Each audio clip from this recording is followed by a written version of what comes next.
This is Creepy and Geeky, a part of the Morbidly Beautiful Podcast Network.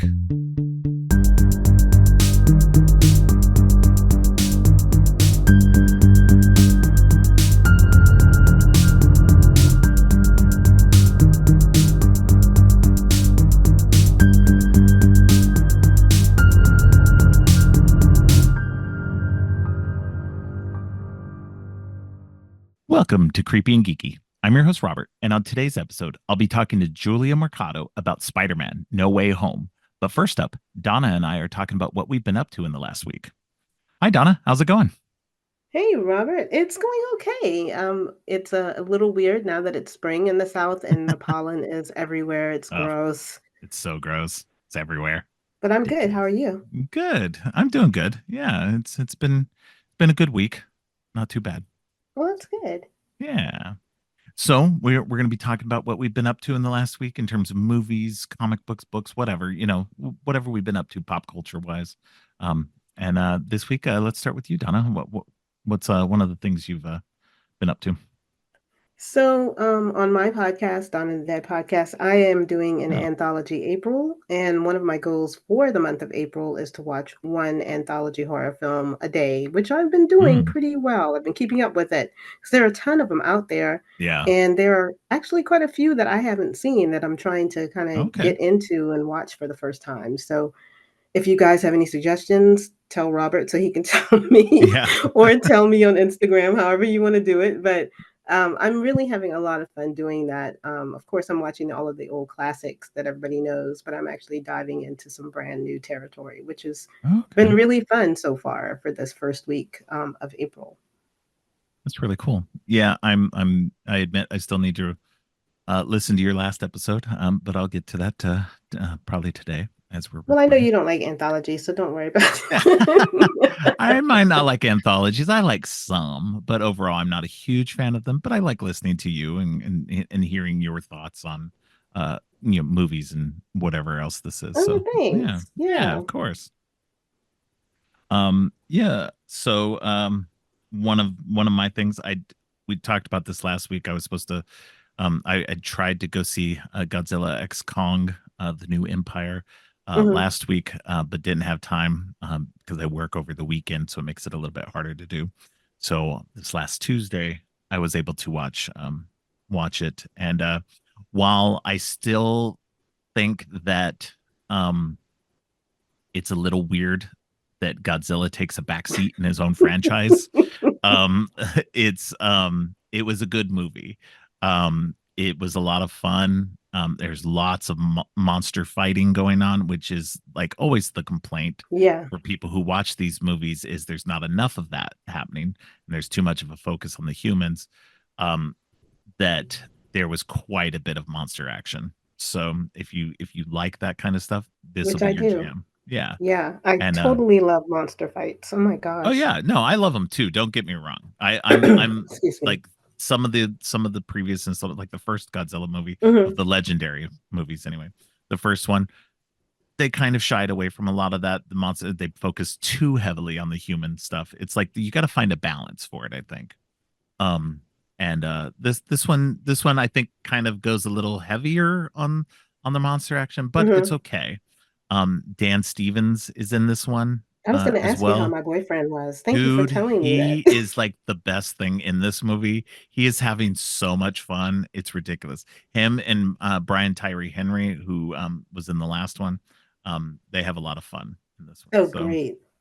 yeah, it is to me, it's high up there. I gave it 3.5 stars on Letterbox, which is still a good rating for me. Right. Um, so it's definitely I still think King of the Monsters is my favorite of the legendary franchise, but this one was pretty good. So Well, if I'm as glad to long hear as you that know it's at going in, least good and fun. yeah, yeah, as long as you know going into it that it's just going to be heavily on the Kong mythology with a little bit of Godzilla stuff going on in it. Stop hating on my man Kong. I Stop don't it. have a problem with him. It just like stop making it a Godzilla movie, like a part of the Godzilla franchise. If you're Just gonna do that, sprinkle in some have Godzilla parts in yeah, it. I got what have you're have a saying. have a Kong side franchise or something. I don't know. Like it just that's to me where it's just like frustrating. So Godzilla's got top billing, and he's like a guest in his own series. It's ridiculous. Yeah, So maybe that's all he has time for. No, I'm just kidding. Totally kidding. yeah. All right. So what's another thing you've been up to? So I know you probably are as excited as I am to see the Maxine trailer drop Oh, this heck coming yes. Monday. I'm so excited to I'm see how excited this for is this. gonna Yeah. end. Yeah. I really dug X. I liked Pearl, but I thought X was really good. And I thought Pearl was really good too, but I thought X was the stronger one. So I'm interested to see where her character from X ends up. I mean, So I love them both. I yeah. feel, and I had this discussion with my kids the other day. I feel like Pearl should have come out first just because X was the stronger of the two, Yeah. and it I mean, it makes sense no matter how you watch it, obviously, but definitely I'm with you on that. X is just so much more fun, and it just I don't know, it just hits a little bit harder. Maybe because Yeah. there were more victims, or maybe because there was, a lot more with the creepy old people having sex that we keep talking about. I'm gonna be the creepy old lady that's doing these weird things.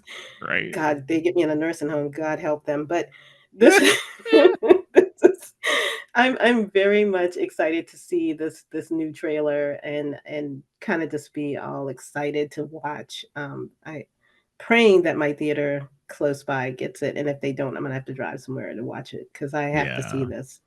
Yeah, for Now, sure. did you get to see any of these in the theater, Pearl or X? Um, I don't think so. I think I ended up watching them on video. I don't think I was Yeah, super hyped for either of them enough to go out to the theater back right. then.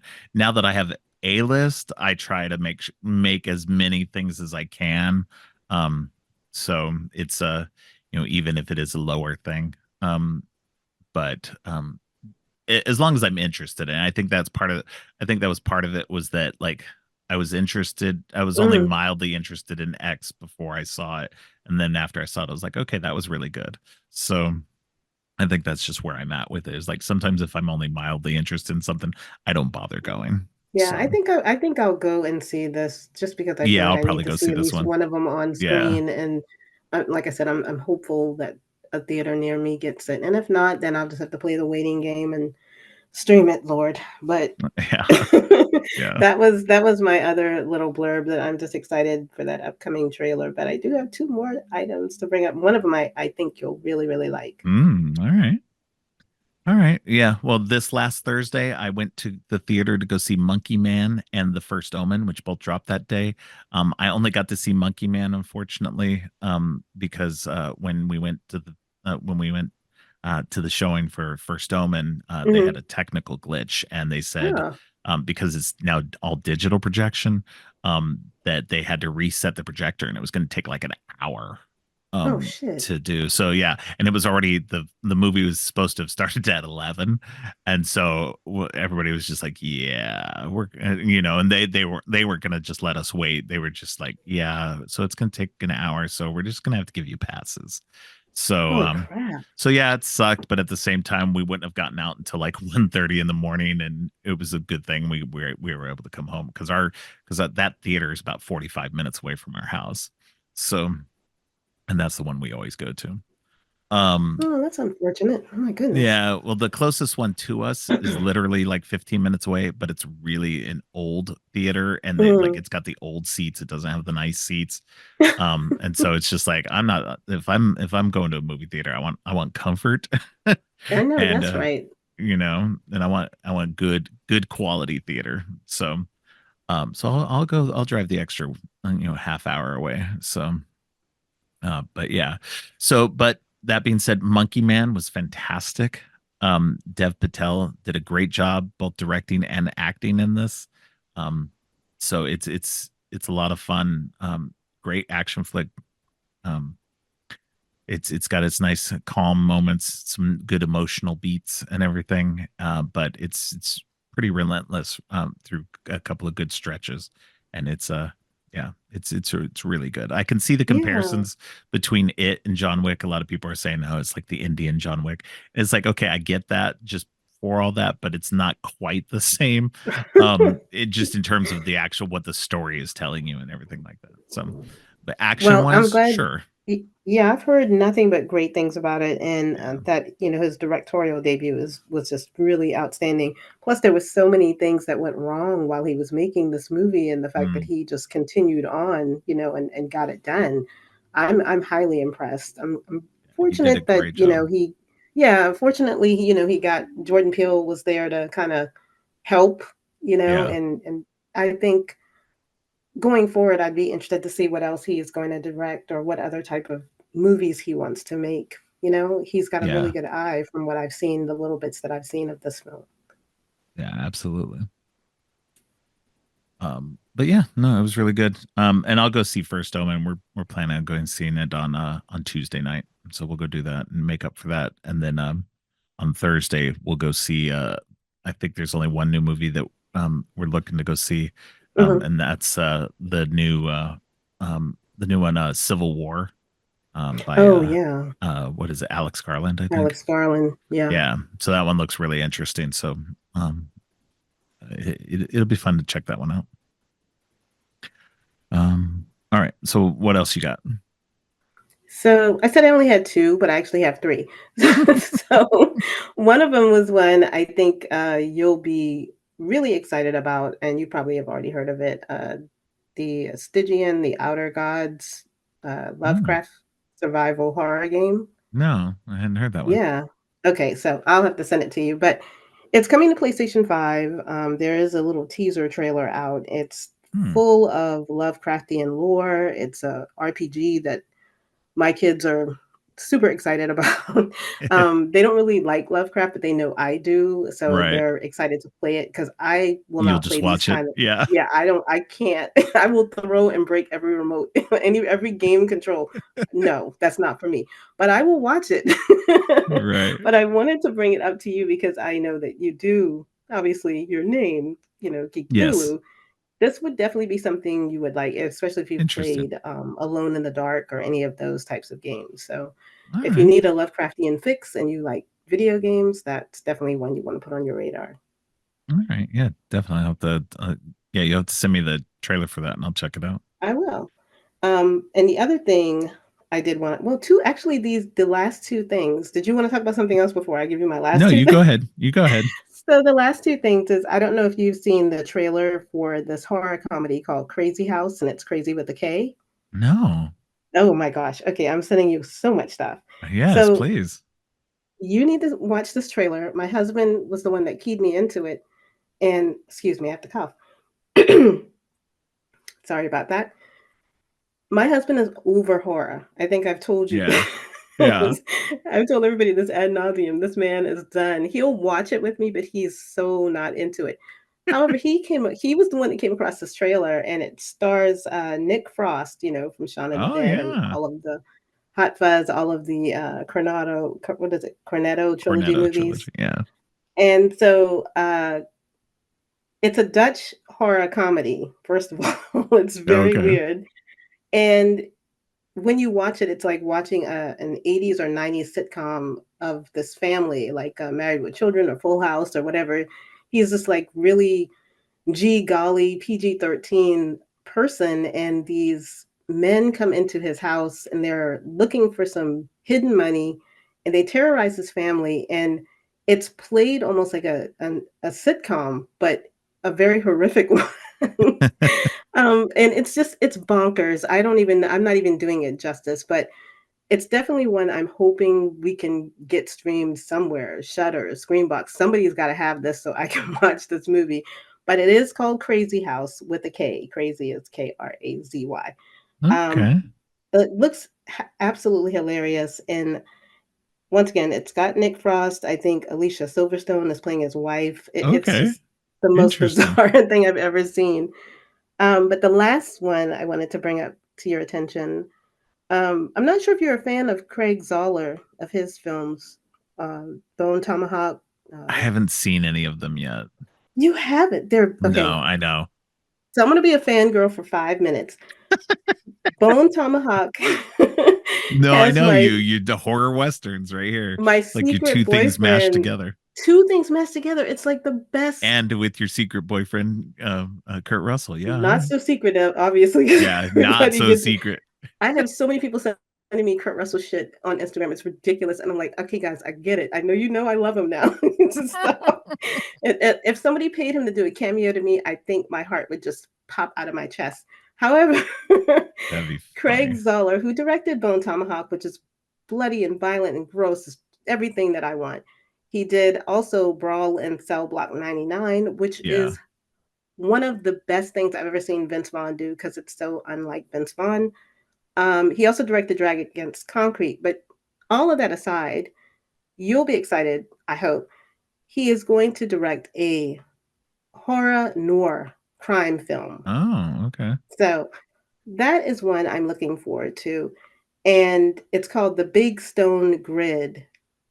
That's Interesting. going to be on my radar for I don't know how long. Now, I don't have a release date, but the fact that it's crime noir and it's horror, I know you like Yeah. crime noir stuff, and obviously you like horror. It's definitely one that you're going to want to keep your eye out for. Yeah, definitely. Yeah, I'll definitely look that up and keep my eye out for it for sure. Yeah, because if you're not squeamish, that's the Yeah. word. His movies are not for the squeamish, not even a little bit. But Yeah. I love them so much because even with the gore, the stories and the characters are so great. You really just kind of fall in love with what you're watching. Right. Yeah, no, Bone Tomahawk's been on my watch list forever and I keep like not watching it. So I need to sit down and actually watch that at some point Yeah, and then because just I've heard watch so the many rest good of his things. other stuff too, because they're Yeah. more crime Yeah. oriented, not so much with the horror, but there are very horrific things in them. Um, Yeah. it's it's probably one of my favorite things to watch is one of his films, just because I'm just like, how did they even get away with this? Who thought of this? And then I think about it, and Right. it's like, oh, this is stuff horror people think of all the time. Right. Yeah. I mean, we're completely normal. We just think of it, you know. Yeah, yeah, exactly. But that's it. That's all. I brought way more this time than last time. I tried to be good. And I was trying to Uh, think of stuff that I know you like because I know you like horror comedies too. And so well, I that's what appreciate I'm it. most interested in Yeah. is watching these. Yeah, that's cool. Yeah, I only got a couple more things also. Just like kind of one thing with multiple parts. But yeah, no, I did get in a couple of new movies this week. I got in my copy of Drive by Nicholas Winding Refn. I Um, love that movie. oh my God. Okay, so I had only seen it like maybe once, not too long after it came out to video, back in probably 2011, 2012, right around there. Mhm. And I liked it okay. I didn't love it at the time. I just liked it okay. And I've been wanting to rewatch it forever because I was like, I think now, like my sensibility has changed and that it would be like right in my wheelhouse. And so I've been wanting to watch it, but I've been kind of holding off and just finding it somewhere on streaming because I knew I wanted to buy it. Mhm. Um, and so I finally got the Second Sight Films version. Second Sight Films is a UK based like a distributor of specialty um, discs. And so the nice thing is that 4K is universal. There's no region coding, so Right. I can buy from it, and they make really neat limited edition specialty versions of these as well. They were all sold out of the movies that I want from them currently, but so I just got the regular 4K disc by itself. Now, each one of these specialty boxes, I this is what I like about them compared to somebody like Arrow, because Arrow will do that, and the Arrow will throw in an extra disc into it, and then Right. when they go into their standard edition version, they take that extra disc out, and so then you're missing some of the special features. Well, what Second Sight does is Second Sight puts in a 4K in their special editions. It's a 4K and a Blu-ray. The Blu-ray's region coded, but both discs have the exact same stuff on them. And then Oh, they that's throw in a cool. book like with articles and then um, art cards or photo cards in there too. So it makes it a really neat thing. I actually that's where I bought my Dawn of the Dead collector's edition thing that I Oh, had gotten. right. I ended up Yeah, I selling remember that. that. Yeah, I ended up selling that a little while ago. But it was a really cool set that had like tons of stuff in it. Um, but so I really like their special editions, but Um, but I'm only getting the standards right now. But and the driver's the first one. I've got the guest also from them coming to me because that's another movie I love. Um, but yeah, so the driver, and as soon as I got it, I rewatched it for the first time in over what 12 years, and yeah, no, totally my jam. So I loved it a lot. Yeah, Um, it's one of my favorite ones, and it's so, I don't know, it made me see Gosling in a completely different hmm light. I yeah, mean, I always liked him. I thought he was a really good actor, but when I saw this, I was like, "Holy shit. This is, like, yeah, probably your best role, kid." You know, I know everybody yeah. loves him as Ken, but this is definitely one of my favorite roles that he's ever played. No, I'm definitely on the Gosling bandwagon these days. I'm like, I've been I love him in The Nice Guys, um, and I like him as Ken. He's great in that. I like He's him as Ken, and he's definitely yeah, good in Nice Guys. There's, quite a few films that not too many people talk about that he's been in that I still like. The Sandra Bullock Murder by Numbers, I think he's yeah, really outstanding in that one. Um, but yeah, Drive is such a great film, yeah. and it feels kind of timeless in a way, It like you feel does. almost like you're Yeah, watching a throwback, which is what I love about it. yeah. Plus we get to see Christina Hendricks, so sorry. Man, I always gotta go back to the big she chested ladies, but yes, but yeah, no, I'm she's not gonna great say in. what But such happens. a Yeah. it's a small part for her, but the cast is stacked. Man, The it's like femme one of those fatale things. in her, yeah. Yeah. Well, it's like it's got Ryan Gosling, Oscar Carey Isaac, Mulligan, Oscar Isaac, um, Albert Brooks, Albert Ron Brooks. Perlman, Yeah. Bryan Cranston. Uh, It's a pretty dope cast, it's I'm not yeah, gonna lie to it's a you. great cast, and I'm just like, wow. But yeah, no, and I'm really looking forward to Ryan Gosling's new movie, The Fall Guy, which is based on the old '80s TV show. The show, yeah, that Uh, looks really cool too, and yeah, that's it's gonna gonna have be a like, a lot of little, fun. crime noir mystery to it, Yeah, I'm yeah, sure. yeah. It's gonna be a lot of fun. I can't wait to see that. It looks hilarious and action packed, which is basically what David Leitch does best. David Leitch, the director, Right. he's done Bullet Train and Hobbs and Shaw and Deadpool 2. And he's a So stunt person anyway, yeah, he's a so former stunt he person. He was understand what? he understands what stunts should look like, and he does Yeah. them well every time you see Oh him. yeah. Yeah. So doing a movie about a stunt man just seems like the natural It's a progression. no-brainer. Yeah. So yeah, so I'm excited for that one. Yeah, me too. But the other movie I got this week was my replacement copy of Pool Party Massacre by Drew Marvick. Yay! So yeah, I've already put it in, checked the disc, everything looks good. So I'm excited to actually sit down and rewatch that again. Because and I'll say this, like I said with like Drive, back when I first watched it, it wasn't really my thing. And my tastes have changed a little bit. I think the same can be said about Pool Party Massacre. When I originally bought it, I didn't really appreciate like low budget indie Right. like horror stuff like that. I felt it was just too like it was too silly. Um Sometimes when you're in the and not in the like you said, you're at a point now where your taste have changed, and if you're not in the right frame of mind, it's not gonna hit you that way. And right. I'm gonna say this to you, and you're gonna go, "What?" I didn't care for Jackie Brown the first time I saw it. What? See? I knew you were gonna say what. I really didn't. There was something about Wow. it, and I love Pam Grier, and I was just like, Yeah. "I'm not feeling this one." I don't know what it was. And then about 5 years later, I watched it. It was, like, on cable one night, and I just sat up Yeah. and watched it, and I was like, "God, this movie is so fucking awesome. What the hell is wrong with Yeah. me?" No, And it's, and like, one of my favorite things to watch. So, I totally get watching a yeah. horror film and being like, "Nah, this isn't doing it for me." And then once your taste change and you're like, "Yeah, this is really right up my alley. What was I Yeah. thinking?" And I'm trying to do that more over the last few years. I've recognized in myself that maybe sometimes when I watch a movie the first time, it might not hit me at that moment. I may not have Right. just been in the mood or whatever. So I'm trying to give movies a second chance. And sometimes thirds and fourths, depending on how I felt about it after the second one. Because And like maybe sometimes I it just becomes an acquired taste too. I yeah, mean, honestly, exactly. if anybody knows me, the very first time that I ever saw Tenacious D, like Tenacious D had these shorts on HBO, Yeah. and I used to work in a video store, and these guys that I worked with all guys. They would watch this every night when we were closing, and I was like, "This is the dumbest fucking shit. How can you guys watch this shit?" Right. And then 6 months later, I'm like, "Have you guys heard of Tenacious D?" And they're like, "Donna, we've been That's playing so this shit every night. What are you talking about?" And I love Tenacious D now, but at the time, I was just like, "This is so dumb. Why no, are we totally. watching this?"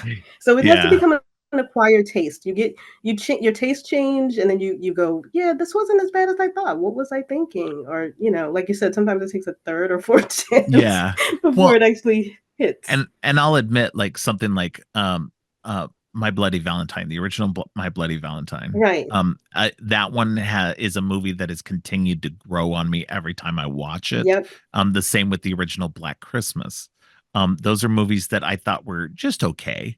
The first times I've watched them, but every time I've watched each one of those since, I've gained a better appreciation for them. Mhm. So, not to say that they are still like movies I would go to immediately um for anything specific, but but like I think that's just where I'm at with my movie taste, is I'm just trying to be like, okay, because it was like that with It Follows. Ever when I first was getting heavy into horror back in early 2018, Right. It Follows had just come out the year before, and everybody was talking about it like, oh my god, the movie's so great, it's so good, blah, blah, blah. And I was like, okay, let me check that out. It was one of the first ones I watched, and I was just like, why do people like this movie? Like, I was like, it's okay, but it's nothing great. And then I watched it again. Well, so here's what happened. So then I watched the director's next movie, Under the Silver Lake, and that movie's fucking weird. But for some reason that made me want to go back and rewatch And It watch It Follows. Follows. And so I watched It Follows again, and I was like, okay, you know what? This isn't really that bad. It's actually pretty good. I still don't love it, but um, but it's one of those second sight ones I'm thinking about buying. So because it's got a good disc, and so it may be on my radar here soon.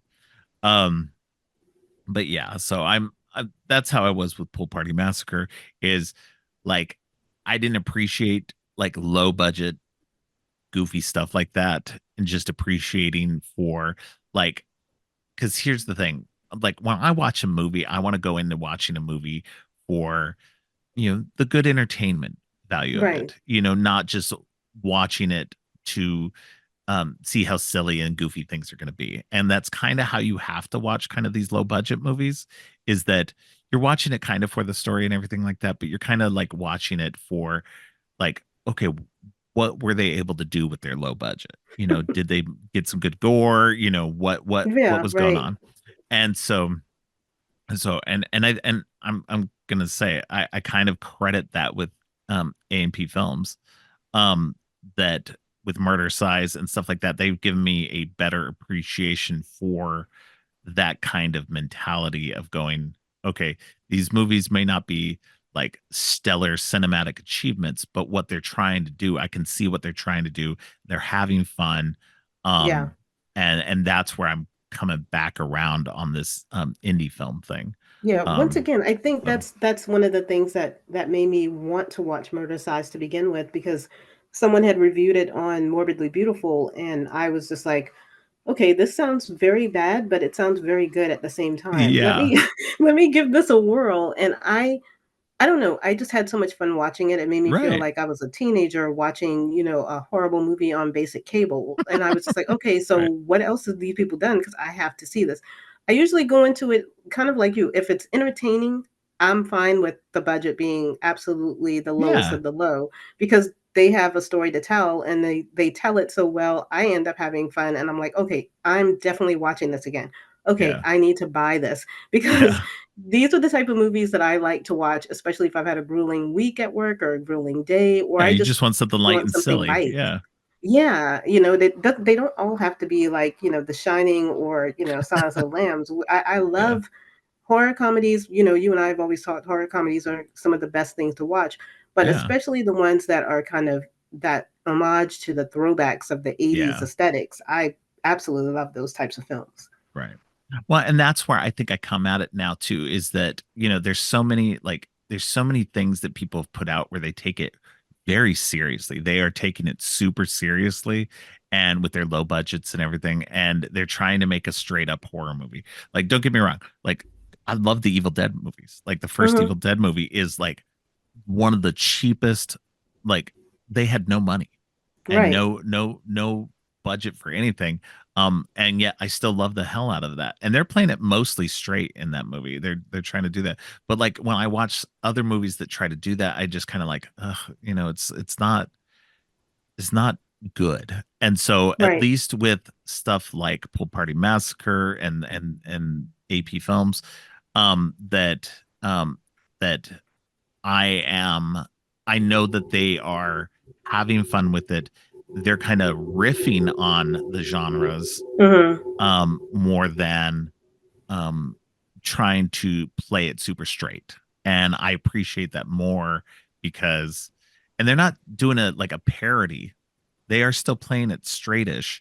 But you can see the playfulness behind it all. You And can see the playfulness and you can see the passion behind it. I yeah, mean, yeah, this is their baby, and I love the fact that everybody that works with them and everybody that yeah, is continuing to work with them, they have a ball. Like they love doing what they do with them. So yeah, I think that comes across too, no matter how absurd the plots and the murders yeah, are, it's just this is what they wanted to do and they did it and it comes across as they have a love for it. Is yeah. basically I think I've said that like Absolutely. numerous times. You can tell they just love what they do. And that in Right. turn makes me as a horror fan love what they do. Right. And that's not to say the people who are playing it straight can't also make something really good because I've seen plenty of low budget horror movies that have worked really well for me. It's kind of a mixed bag. I try to give everything a chance if I can. Some Hmm. things work, some things don't. And I try like if I'm going to actually have something in my collection, I try to have stuff that's only going to be in my collection that I'm going to rewatch Right. like Definitely. that I because I only have so much shelf space. So I want to make sure it's something that I'm going to probably rewatch again in the future. And so, if something doesn't work for me, then I have a tendency to just kind of like, okay, yeah, I'm going to sell that, get rid of it. Um, but I admit my mistake with Pool Party Massacre. So I have You've it already again. corrected it, I man. know, I know. I'm just saying I got it in this week. I literally got it in yesterday. Um, and so I was very happy to get that back. And I did get one more movie. It was a gift. I had put it out on Twitter the other day. I probably should put it on Instagram too. But this coming up Friday, I turn 50. Oh, wow. Yeah, it's my 50th birthday, and Welcome to the so club. yeah, yeah, it's not a fun club to be in. It's a great club. What are you I know. talking about? But yeah, no, I want to. I put it out there that if anybody wanted to get me a gift, nobody has to, but if anybody wanted to get me a gift, I put my Amazon wish list up there.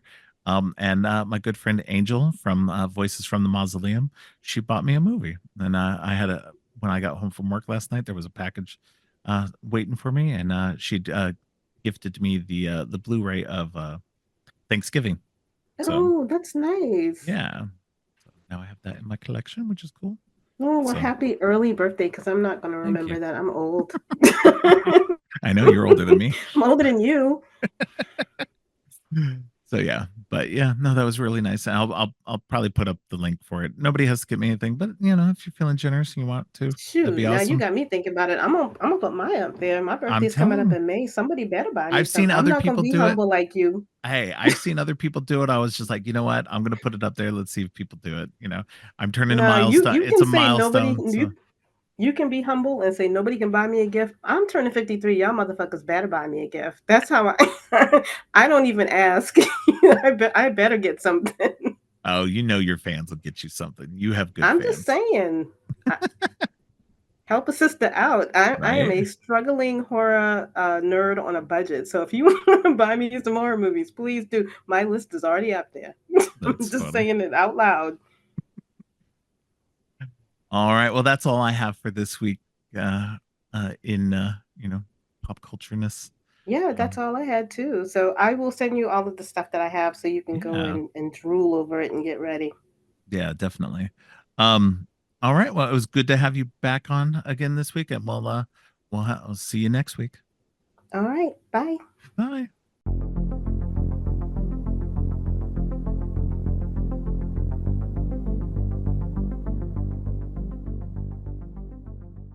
On today's episode, we're looking at the final movie in the MCU Spider-Man trilogy, No Way Home. Joining me for this episode is returning guest Julia Mercado. Julia is a freelance writer and co-host of the Remote Watch podcast. Welcome back to the show, Julia. Hi, thank you for having me again. It's Spider-Man, Yeah, my favorite topic, so let's get cracking. that's awesome. Yeah. No, definitely. I believe we talked about this at the end of the last episode. But after we went off air, and we talked about it, and I think I got you to commit to this episode, which was great. Which obviously took no time. You immediately grabbed it, so Yeah, I I mean, in full transparency, I know I pretty much offered myself up for that, so and that worked. It was great. So, but yeah, no, we're talking about the final, the biggest of them all, the final, the culmination of more than 20 years worth of Spider-Man uh movies, uh in a lot of ways. And really like the big opening salvo for multiverse shenanigans um that we've been experiencing in the MCU since. We had a little bit of it in Loki. Obviously, Loki, created the concept of variants and the multiverse and everything that was going on with that. But now that that the end of that kind of opened the door for this movie to finally happen. And I want to start off by saying that this movie had the worst kept secret beforehand. Um, Everybody, literally everybody, knew for probably more than a year that Tobey Maguire and Andrew Garfield were going to be in this movie, and yet they did none of the marketing like around that. They actually edited out the other two so that it would seem like they weren't in the movie. And it was just like everybody knew, and it was just weird. Like, don't get me wrong, it would have been hard to put any of the marketing with them in it. Um, that wouldn't have not not spoiled anything, but would have taken away some of um the impact that it had. So, but that being said, even though it was the worst kept secret in the world, it still did very well at the box office. This was probably one of the most successful um, movies of the MCU in terms of everything, and was a huge blockbuster. I know my daughter was working at the theater at the time when this came out, and she said the theaters were packed. Like at least for a couple of weeks, the theaters were just constantly packed. yeah, Yeah. it almost felt like Endgame all over again. It Right. not all over again. So when I saw Endgame, I was abroad in England, and for some reason they don't react to anything. So all the big moments, I was like getting excited in silence, but it feels like No Way Home made up for that. So it's like every big moment, like I was finally back in a New York theater and we got so excited over it. Yeah. So it was definitely worth it. I think it was nerve-wracking because a friend of mine had stayed up to even get tickets for anybody. And I was like, I have to sleep and go to work the next day. And he was like, No, I got you tickets. It's okay. You're sitting next to your dad. And I was like, this is amazing. Like it was such an adventure just to even get in the theater for it. So yeah, I was very excited to go see it. That's awesome. Yeah. No, definitely. Yeah, as always mostly go to the movies with my daughter. So we of course, as soon as it was available. I think we went Thursday night, the Thursday night it opened. Mhm. Because it's typically when we try to go now is the night that these movies open. Mhm. And so so yeah, so we went, definitely crowd was excited, hit all the right beats, and everybody reacted the way you thought they would react. and that's the thing. Even though it was the worst kept secret, when those two get on screen, it the applause happens. It's so funny rewatching it now at home, though, and I've watched it several times at home. Of course, it's Mhm. one of my favorite movies. It's like an easy movie to put on, and just let it play, um, because it's just enjoyable. Mhm. But at home, the moment when Andrew Garfield and Tobey Maguire pop out of their respective portals, there's a good pause there because they Yeah. paused knowing the audiences are going to go wild. And so now at home, it's like there's this Yeah. weird pause. And it's like, you guys might want to edit that up for the home video release. That I was able to watch it, so I watched it in theaters and then was able to watch it again finally when I was on a flight and it was one of the films offered. And I was like, oh my God, I'm gonna rewatch this. And it feels like the silence on an airplane was even worse. Um, like Andrew kind of sighs for a second and you're like, okay, what's gonna happen next? It's so funny. It's so funny to watch it at home because that deep pause, and trust me, it's only a couple of seconds long on each of their pauses, but it's so noticeable at Hmm. home that it's ridiculous. It's so funny, and it's great though because there's too many times where you're watching a movie and they don't do that beat for the theaters, and people are clapping and cheering over dialogue, and Hmm. it's just like, oh, if they had just done a little bit of a pause there, it would have been great. But yeah, I think that they probably should have, um for the home video release, kind of edited that out just a little Yeah. bit. I don't think anybody would have noticed at all, except for the hardcore nerds that pour over everything. So Yeah. there were 2 seconds of runtime that was chopped off. Well, it's funny for the rewatch that I did for our chat today. I ended up Yeah. accidentally watching the extended version. Oh yeah. Okay. And it was 11 minutes of things I'd never seen before. Oh no. And it Okay. somehow just like enhanced the film. Sometimes you think it's deleted scenes that would like make no point, but there was a joke that was made in one of those scenes that hit so much harder later. And I was like, why wasn't it here before? See, and I didn't want. I thought about watching that version. I should have messaged you and asked which version you were going to watch. So I just watched the regular version. I own both versions, but yeah, I wasn't sure which version, so I just went with the traditional. No, the So only option that was given to me was extended. So I would have told you the regular and then ended up watching something else. that's so funny. But yeah, no, it's this is like I said, it's the culmination of the entire Spider-Man saga that we've had from Civil War on, and the culmination sort of the 20 plus years of Spider-Man movie history. And it was nice to kind of get a little, not any resolution, but it was nice to kind of go back to the original Spider-Man and kind of get a little bit of an update on their stories. What, you know, a little sad, but Yeah. and we'll get to that. But yeah, it's a, they don't even come in for a good hour and a half.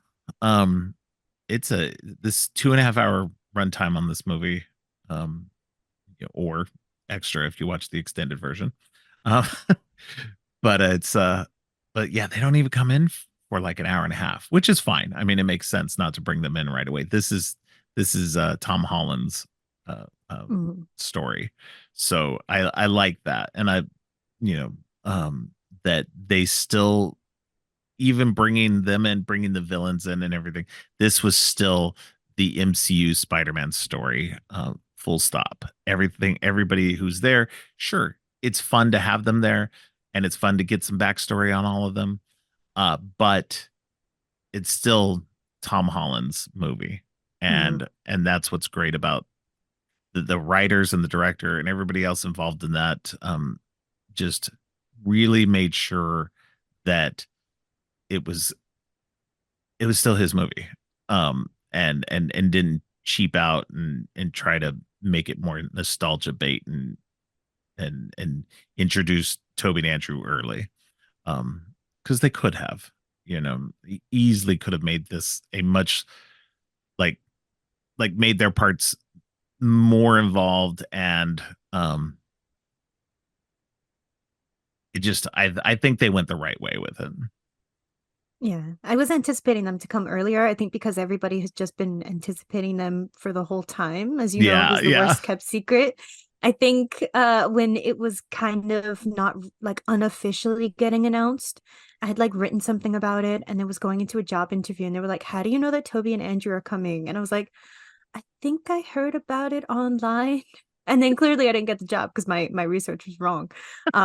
But was right in the end, I guess. Yeah. But it's like you spend all this time waiting for their, I guess, even their cameos or just anything, and you wait forever. But I think what I really appreciate is that we do get hints of like kind of the existing MCU, like Matt Murdock, which I will mention because on 616 I'm known as like Matt Murdock fan club right now.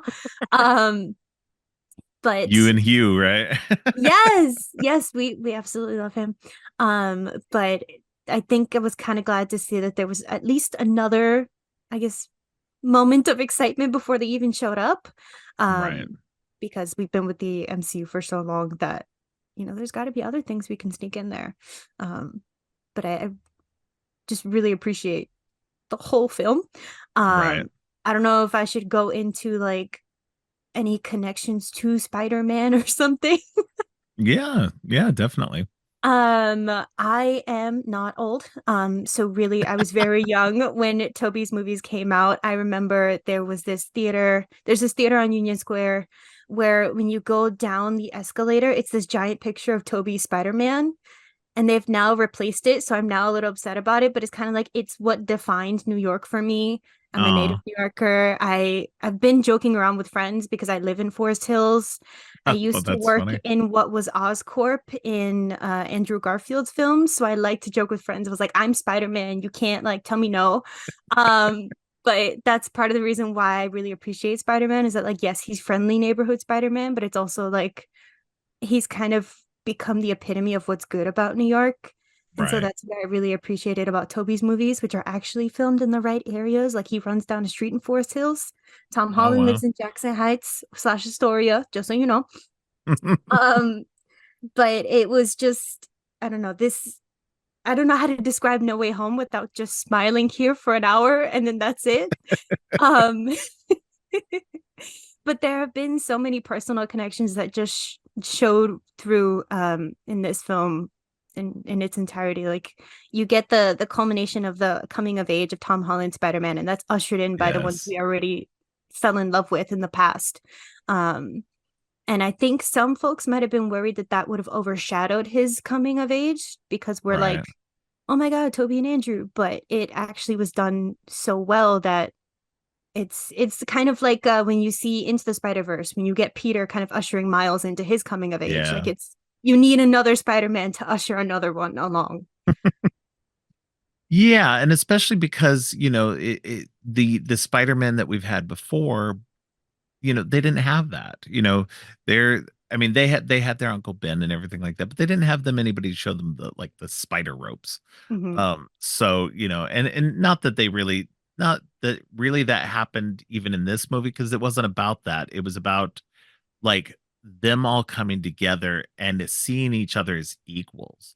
Like the two older Spider-Men didn't come in and go, "Oh, well, here's all our vast knowledge of stuff like that." There's that great scene on the Statue of Liberty where they're all talking about things they've done. And they're all impressed with each other.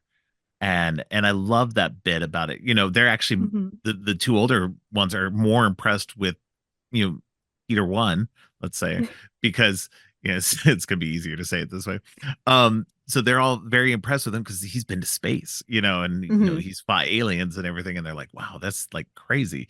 They've mostly been these homebound here. Their worlds don't have other superheroes. Hmm. And so he's got so much more experience with different aspects of things that they've never had.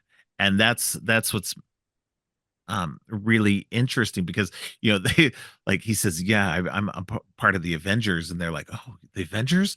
And like it's meant to be, oh, like that's so cool, and they're like, what is that, a band? And I mean, but they're still like proud of him they for doing are, that, even though they don't understand. yeah. And so, so that's what's so fun about it too, is just that like their interaction with each other is just so, it's how you want any of the Peter Parkers to be, because that's who Peter Parker is at the essence. And that's what I love about, like, as much as I like, so I've gone on record multiple times that Tom Holland is my favorite of the Spider-Man. And then Andrew Garfield, then Tobey Maguire. I just never felt like Tobey Maguire really fit either Peter or Spider-Man. He I don't know. He just didn't work for me. Mhm. I get where he works for a lot of people, other people, and that's fine. It worked. And Andrew Garfield, he wasn't the best Peter, but he was the better Spider-Man for me until Tom Holland came around, and he just had the all around better package, um, total. And Mhm. so, but seeing them all together in this, like, I really felt like that it worked well, and that because of their little differences from each other, that it worked that much better than if they had all worked totally as Spider-Man before for me. Because then it would have been just like three guys who were doing the same thing. And that's what worked, because they all did have their different quirks and personalities and differences, that it made it a more unique combination. Mhm. Yeah, and they're so very different in all their very ways as Yeah. well. And that just kind of makes me think of some of the like the animated TV shows. Like they're all just about Peter in high school and just Yeah. navigating high school. And it's like, yes, we get that. But I think the live action versions have done a really good job of just refreshing Spider-Man in different Right. ways. And that's why we keep coming back to him. Right. And I agree that Tom Holland is probably the not just because he's new and recency bias, but Right. like the freshest Spider-Man we've had so far. I think it's a combination of like really stellar writing and Tom Holland's performance, just being like, it's that combination of everything gelling perfectly together in a way that didn't quite mesh well before in either the other iterations. And again, that's just for me. But I also think the world at large tends to agree as well. Although some people I know are definitely huge Tobey Maguire fans, and he'll always be their favorite. And the same with Andrew Garfield. Mhm. So and that's what's great. I love that everybody has differing opinions on that. It makes everything more fun to have those differences in how we agree. Because we all, at the end of the day, we all love Spider-Man. So, Yeah. and As and we all have our different flavors now. yeah, for sure. It's definitely like any other franchise or show where it's got like multiple iterations of the same Right. person, Doctor Who, James Bond, stuff like that. You're gonna have your favorites. You're gonna think like this person has done this character the best justice as they can. Right. And I think all three of them have. But I think Tom Holland is probably our strongest, maybe because um I think probably because he's gotten the most development literally in the most Yeah. movies, but I don't know if that's something that you would agree with as well. Well, I think that's definitely a big part of it. I also think that a character that exists in a world where there's other heroes and there's the Avengers and stuff like that, I think that makes a big difference too, Mm-hmm. is that the other two didn't get to interact with other heroes, didn't get to live in a world. They were the only hero. So they had no one to look up to. They had no one to bounce off of. And so that changes their performance in a way, changes the writing in a way that just makes it less, I don't know, not lesser, but just different. Yeah. But it's So kind of perfect though, because, Toby and Andrew were by themselves. They had to figure it out. And yeah, Tom's been kind of relying, I know I'm referring to them by their real names, but we've got to yeah, differentiate. yeah, Um, in which Tom's Peter has been relying on folks from the beginning. Like literally his yeah, first film was so Iron Man heavy. Yeah. And he's been kind of asking for help this entire time. And I think this is really the first time where he's gotten to a point where he doesn't want to ask for help anymore. He just wants to get it done because things have Yeah. gotten so bad, that he actually needs to rely on himself in a sense, Right. to get better, which is what I appreciate about No Way Home. No, and I do think that that's the core message from this movie is that it's a this the three movies that we've had are definitely, and it's the first time we've had this because in each iteration before, Toby had the first movie was high school, and then the next two were as an adult. And the same with Andrew Garfield. He had the first movie was high school, the second one was as an adult. Tom's had three movies as a high schooler. And he's been able to, at three movies plus through the other stuff that he's been in as well. And so he's been able to grow that character a lot more. And that's what's going to be interesting is if we do get the Spider-Man 4 that people have been talking about, it would be nice to see him in a young adult perspective now, having grown up and gone through what all he's gone through. Because I mean, that's very similar to how it was in the comic books. There were several years in the comic books where he was a teenager in high school and growing up and going through all the, tribulations of that as well. And then becoming a young adult, going to college, doing all the young adult things that he's had to do after that. And so it's kind of fun to be able to do that. And I'd love for Tom Holland, hopefully he's not completely burnt out at this point. Because I'd love to see him continue the role into a more, young adult role and see how that changes things. We get that little taste of it at the end, that, the little appetizer, but it's just a tiny tease of what's to come. And so it'd be very, very interesting to see where it goes from here. Oh, you mean the tiny tease of him getting this little studio that's Yeah, broke and like he exactly. probably can't afford, especially right next to Rockefeller Center. I'm sorry. Yeah. That's not happening.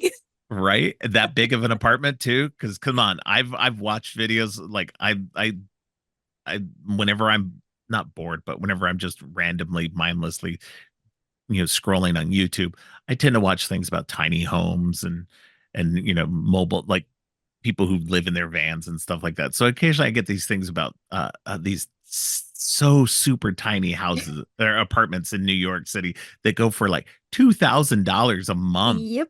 and they're so tiny. And I'm like, how, like, dude, how is he affording anything next to Rockefeller Center that's even like remotely anything more than 100 square feet total? Listen, I So guarantee you he's paying 2,500 for a room where he's got to share the bathroom right, and all that. like a So hallway bathroom. right. Basically a dorm room. He's dorming Yeah, now. That's what he's yeah. doing. Oh, the prices there are ridiculous. It's crazy. Yeah, it's Um, yeah. So I mean, that's that. That all that aside, um, we jumped way ahead. yeah. But yeah, let's. But yeah, I think you have to talk about. You had to talk about the elephant in the room of Toby and Andrew being in the movie first, because they didn't in the beginning, and they don't show up until more than halfway through the movie. And so you kind of have to get that out of the way and kind of like, talk about the context of everything. Because at this point where Tom's character is at is it's post end game, it's post Mysterio. It literally picks up the same, like the not even the same moment, but like literally kind of No. rewinds a little bit to just before the last movie ended. And then we pick up literally from there. And the fallout of the whole death of Mysterio aspect, because now the Department of Damage Control is after him, which I think is an interesting thing because, we, they, that entity was, in the first Spider-Man movie in Homecoming, and has built up into almost a shield like um department now, because we see them in this one being the people who can't come to arrest him, and then they're also the people who again show up in Miss Marvel, who are trying to stop her. Mm-hmm. And so it's this interesting new um, uh, government group that very much feels very Shield like. Um, but we haven't had a lot of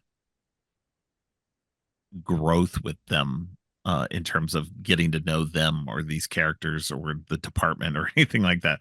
So, but they seem to be the ones who've taken over for what Shield used to be, um, dealing with the bigger things that things like the FBI and everything aren't capable of handling. I think that's also what I appreciated about the extended version. Oh yeah. Granted, we probably would have sat there and gotten so annoyed with them in the theater, but watching it at home, it made more sense. Like the questions that the department was asking and everyone, and you get to kind of see the interrogations get drawn out.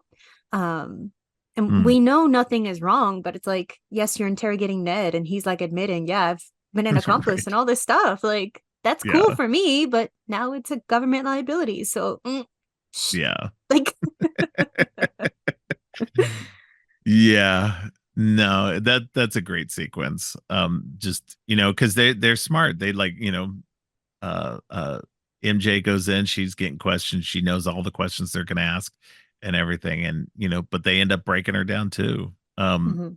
And breaking down Aunt May, who's on the defensive and everything, and they take it to her.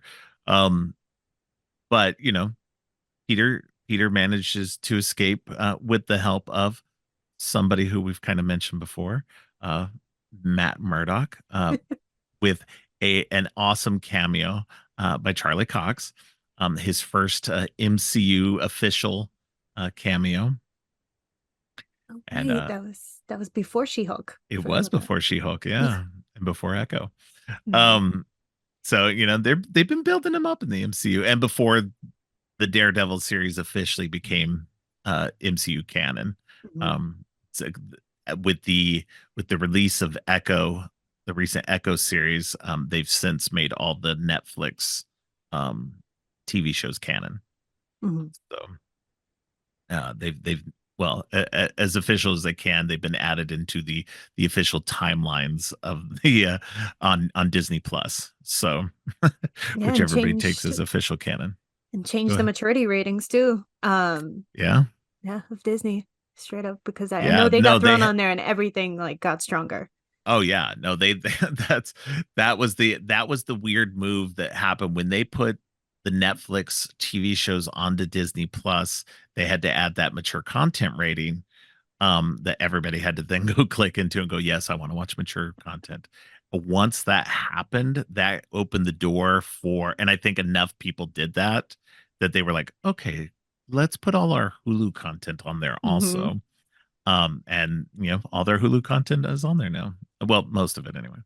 Um, but yeah, no, which was great because I'm gonna tell you, I like watching the Hulu content on Disney Plus on my TV a lot better than I like watching on Hulu. The Hulu interface sucks. Disney Plus is a lot more streamlined and easier to use for me. Uh, So I totally get that. I'm very excited to just continue using Hulu on Disney Plus. But yes. but yeah, I was going to mention something and I got lost off track. Oh no. Oh, that's what it was. So sorry about that. No, And go ahead. going back to the Charlie Cox cameo when he first Yes. appears, this was another one of those moments where in the theater it was like the best thing ever. Like some Oh people yeah. understood him and they were like, "Yeah, oh my God, it's Matt Murdock." Yeah. And then I think eventually online there were videos of just reactions to the film. And I think at some point, the further along the movie was out, the less people knew who he was. So I think there's this one video where Matt comes out and you just get this one guy going, "Yeah," and then complete silence. The crickets everywhere Yes. else. It's so funny. Yeah, And that would make sense. Yeah, the first few weeks is the hardcores, the people who know stuff. And then as you taper off, then you get only a few people who would know stuff. Oh yeah, my like gosh. like Toby and Andrew probably got cheers the entire time, but Oh it's yeah, for sure. it's just like the MCU continuing to build on what they already have. Right. But yeah, that was a funny moment that I was just thinking about. Well, and this is what is interesting too, because I say that, this brought Charlie Cox's Daredevil into the MCU canon. But I mean, it really does bring in the other two Spider-Man movies into the canon as well. Mm. The other two Spider-Man's movies into the canon as well, because it, and he's since Kevin Feige himself has since gone on record and said basically everything's canon now with the multiverse. Mhm. There's the sacred timeline, the timeline that we're on, the MCU's timeline. And I'm not going to call it the 616 because it is not the 616. But it's their main timeline. And then my train of thought just left. But yeah, everything else exists in tandem with it through the multiverse. Mhm. And so I love that they can do that now. Good or bad, having the multiverse accessible to us for stories is a good thing. And I hope that they don't end up closing it off with the eventual Secret Wars movie. Just because I think that would be a disservice to um, stories that you could continue to tell from here on out. Mm. So it's like having the DC's uh, um, Elseworlds kind of offshoots and stuff like that. It's Mhm. good to have uh, some alternate realities where you can tell some fun stories that aren't necessarily part of the official canon. Yeah. So, I mean, but it, yeah, go ahead. it almost felt like Tom needed this multiverse, because we got a lot of the, do we want to call them villains or antagonists this time? Yeah. The folks who were formidable for Toby and Andrew that like Tom needed. He fought Vulture and Mysterio and Thanos, and yes, those are big name people to fight, but a lot of the kind of what am I thinking of? The classic Spider-Man villains. Yeah, the classic Spider-Man villains who make Spider-Man who he is. Like, Yeah. it was the first time Tom got to face against Green Goblin. Yes, it wasn't Yeah. his Green Goblin that we started off with, but it's still the one that kind of, really set off this new journey. Yeah.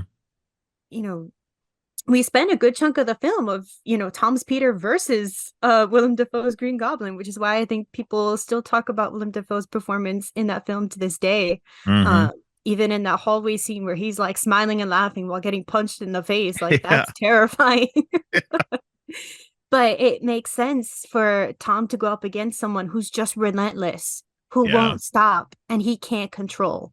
Because I feel like at some point Tom's Peter has kind of always felt like a sense of control until now, especially when he gets rejected from MIT and then just runs to do magic before even asking for permission to Right. to like be admitted. Right.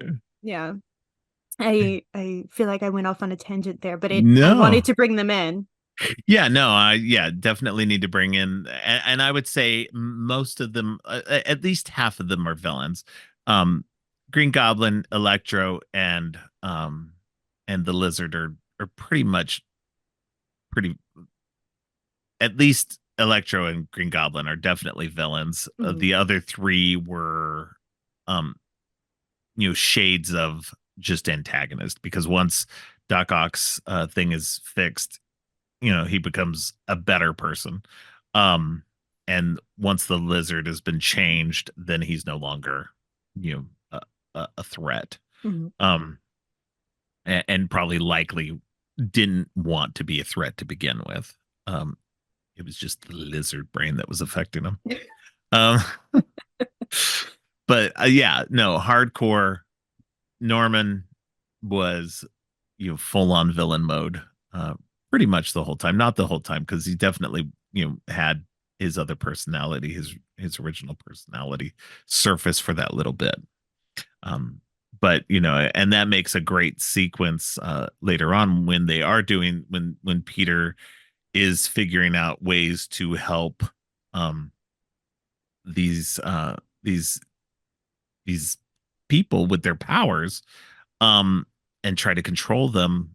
so they're not out of control, that they, um going back to Norman, Norman's helping him at first, but there's that shift, and Peter, gets that spider sense, and which is fun too, because we've never, they've teased it, especially with the Peter tingle in the second movie. But then you never really, really never kind of showed it. Mhm. And that was a fun sequence.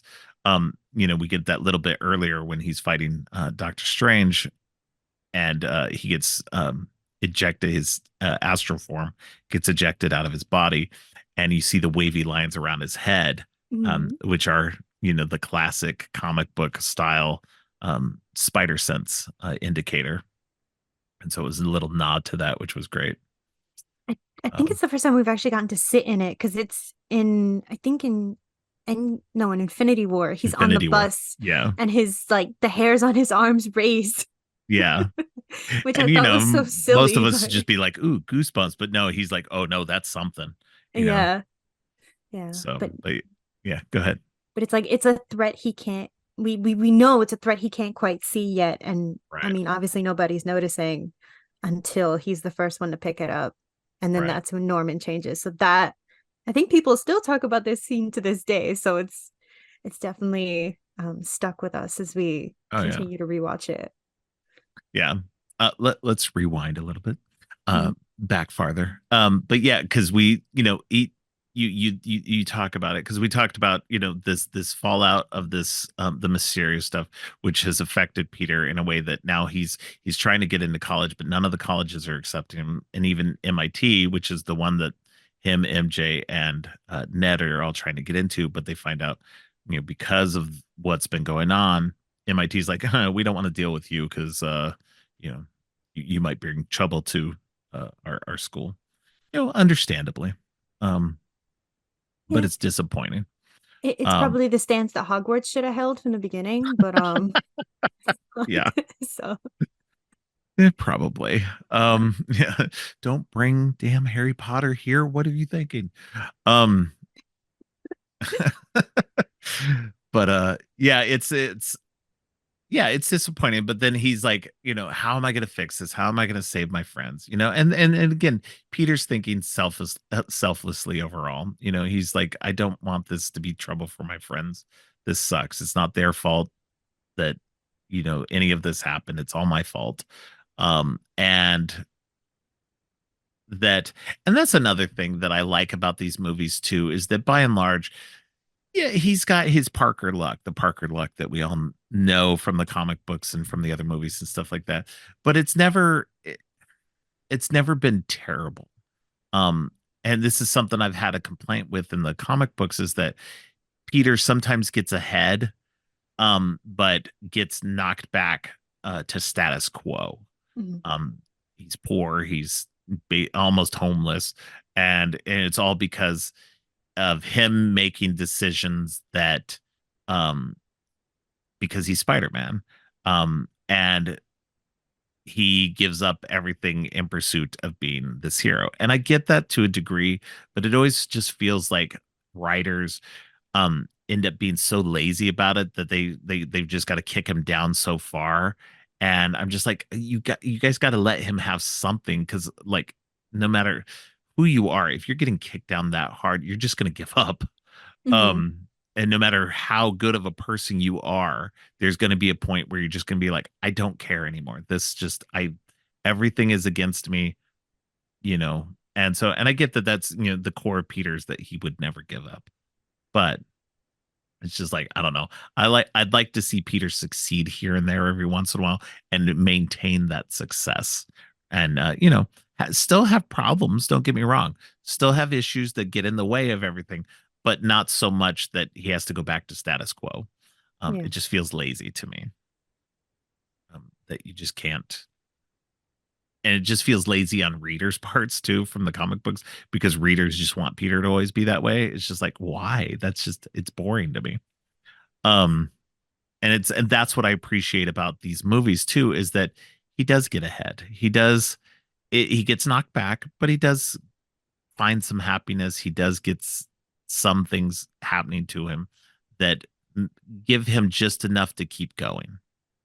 And and in this instance, like I said, he's trying to figure out how to resolve this, because it's not fair that his friends are paying the price for what has happened to him. And so he goes to Doctor Strange, with great sequence, by the way, just between him and Wong, and finding out that Wong is actually the Sorcerer Supreme.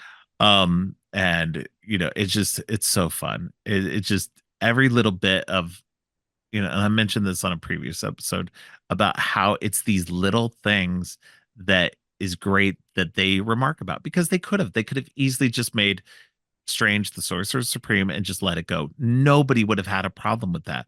But it's better to sit there and go, well, because he was blipped for 5 years, Wong is now the Sorcerer Supreme, and that makes sense.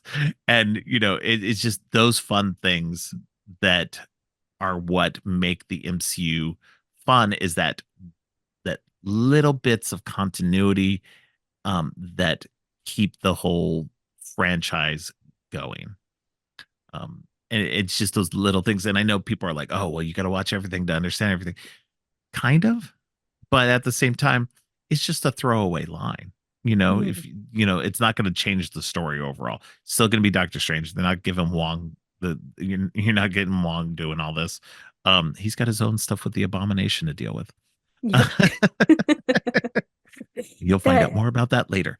that just reminded me of that line in Far From Home where they're on the plane and I think someone's trying to get alcohol. And I think MJ's like, oh, he's underage. He's been blipped for 5 years. Yeah, Please no. yeah, yeah, exactly. Yeah, it's just those fun little things. It's just the attention to detail in all of this, and whoever's keeping continuity all good with everything, because there's got to be, because these writers who come in to write these aren't always the same writers.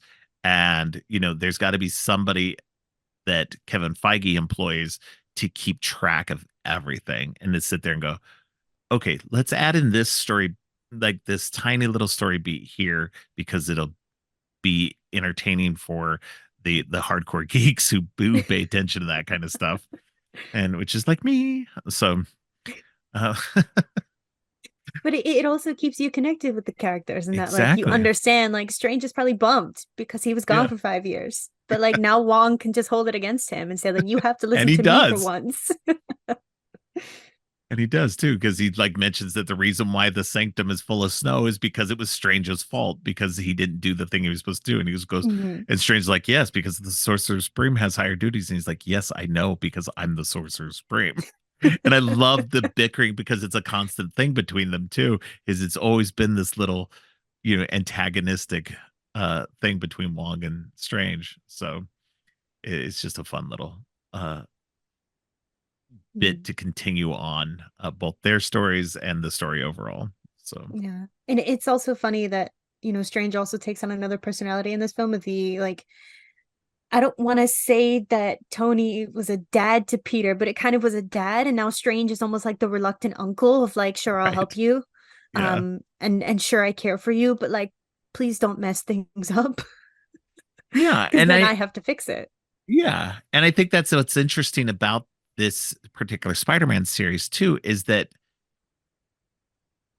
Peter has this series of complicated father figures. Hmm. In the first one, it's Tony. In the second one, it's Mysterio.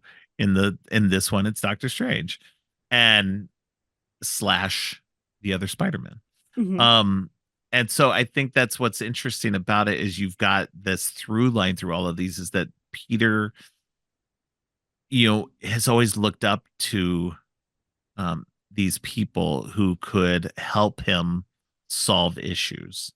Um, and what he's trying to discover through all this is how much he can rely on himself. Um, because that's even through that bit later on where he's finding out ways to help these villains, and kind of change their powers or whatever, that he does this all on his own. Like, there's Norman helps a little bit with the Doctor Octopus thing, I think, but doesn't really seem to be overly that helpful, just impressed with him. Hmm. um and that's Peter figuring it all out on his own. And I like that. Now, again, with Stark resources, if he didn't have those, he wouldn't have been able to do it. He But had his toys, but he also did get a push from May. Um, yes, and that like Norman goes to feast and May is like, you can't just abandon him. But right. it's really not until they discover that everyone who goes back to their own universe is going to die that the Yeah. mission becomes, oh well, we have to save them. Yeah. um I feel like this would have made it too complicated, but I almost kind of wish that like Tom had confronted Toby and Andrew to be like, well, why is it if I was going to send them back they were going to die? Why didn't you try to do this Yeah. before? Yeah, that's interesting. Yeah, that would have been an interesting little conversation there, because that goes also back to an aspect of superhero movies in general, that have a tendency, and the MCU is not immune to this, a tendency to kill the villain off at the Mhm. end, because it's easier to kill the villain than to jail them, for some weird reason, which I don't understand. Um, Well, because we know from Batman, when you jail them, they're just gonna get back out and do the same thing over and over again. sure, but that's why they're a recurring villain. Yeah. That's what makes it interesting. How is the villain going to come back the next time? Um, and I don't know. Again, I feel like that's just lazy storytelling. You know, I feel like it's more fun to have that villain kind of lurking in the background. You Mm. know, but you know, I mean, we've already established they have the raft in the MCU. Go send everybody to the raft. Um, it's just yeah, that would have been an interesting conversation to have them uh talk about that. Why were these guys dead to begin with? Mhm. Especially because you get uh Toby and Andrew far after the events of these villains dying at their hands. So, and I mean, realistically, not really at their hands. I mean, Norman ended up dying to his own devices. Same with Doctor Octopus. So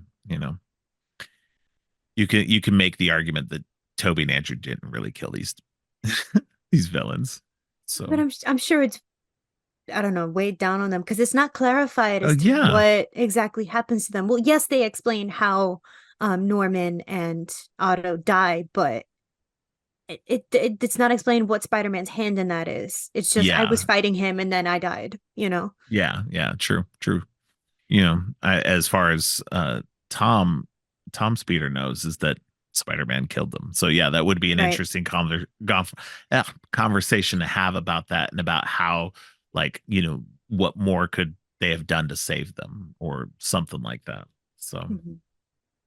it's definitely it would have been an interesting aspect to include in that, but with the runtime it was, and just trying to get where they needed to get, I can Yeah. understand why they probably didn't have that in there at all. Um, but yeah, it's interesting when you get these, because you get Strange agrees to do this spell of forgetting for Peter, which again just speaks more to Strange's like lack of foresight Mhm.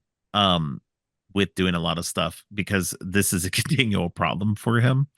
Um Especially, you would think after the events of Endgame that he would probably Yeah. be a little bit more cautious about doing things.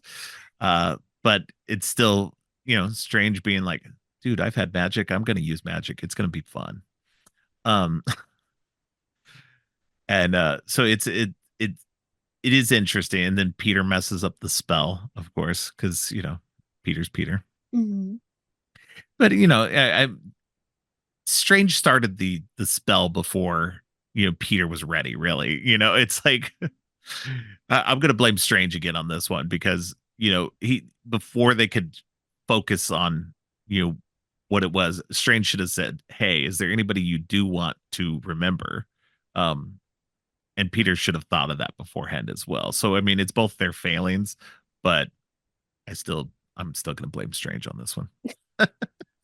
I mean, it's probably him sitting there being like, "Oh, damn, I was gone for 5 years. I'm not even Sorcerer Supreme, and now I'm just gonna sit here and kind of, do mundane things. So Yeah, finally, something exciting comes along. I'm just gonna do it, without even thinking of it. So, I mean, I guess that's kind of exactly. Strange's mo. It, So, I mean, it really is. Strange does a lot of things without thinking it through first. So, uh, Infinity War slash Endgame, as being the exception on that, since he was smart enough to look through the 14 billion realities or whatever that uh he could find out.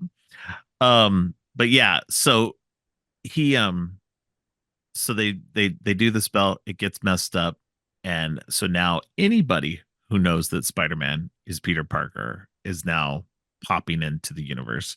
And we find out at least first it's these villains, because after the spell happens, he's like, you didn't even talk to the admissions people about trying to get in. And Peter's like, you can do that. And he's like, Peter, we're smart kids, you're really dumb. um yep. Well, and that Go ahead. it's even these villains coming through that gets him to MIT. Yeah, Is the second we get an introduction to them. I think the MIT lady is like, I'm going to talk to MIT about you and your friends. right. Like, it's going to happen because I'm still alive. Right. She's like, you saved me. Like, this has nothing to do with MIT, but That's well, my I'm still good. favor. Yeah, yeah, yeah, exactly. No, it's a great sequence with Dr. Octopus coming back, and it's our first introduction to one of the former villains coming back. Mhm. And and great Alfred Molina is so good in it. Um, every person who comes back as one of these villains is just like right on point. They've lost no step between um their former portrayal of the character, which is great. Yeah, that's what's really cool because I feel like we've done a lot of like bringing former characters back to whatever we're watching, and Yeah, sometimes like they don't get their justice or like they're yeah, not quite done right, and it just feels like everybody who came back to this film was done right and got their justice, and we still feel good about them in the end. right. Yeah, I mean, I would definitely say the Lizard and Sandman definitely had lesser things going on, character wise in this, because they were just kind of like hanging in the background most of the time. That's fair. Yeah, I mean, the Lizard's kind of not the greatest character, which is like why I was like, why is he the main villain in Amazing Spider-Man 1? Um, like the only villain. It'd be fine if he was like a villain that you either being used by a character, another villain, or in tandem with, or just a minor villain that he dispatches halfway through the movie before he gets to the big villain. Oh, this is just making me think about the video games, and I think I'm gonna end up thinking too much about that storyline. So let me not digress too far.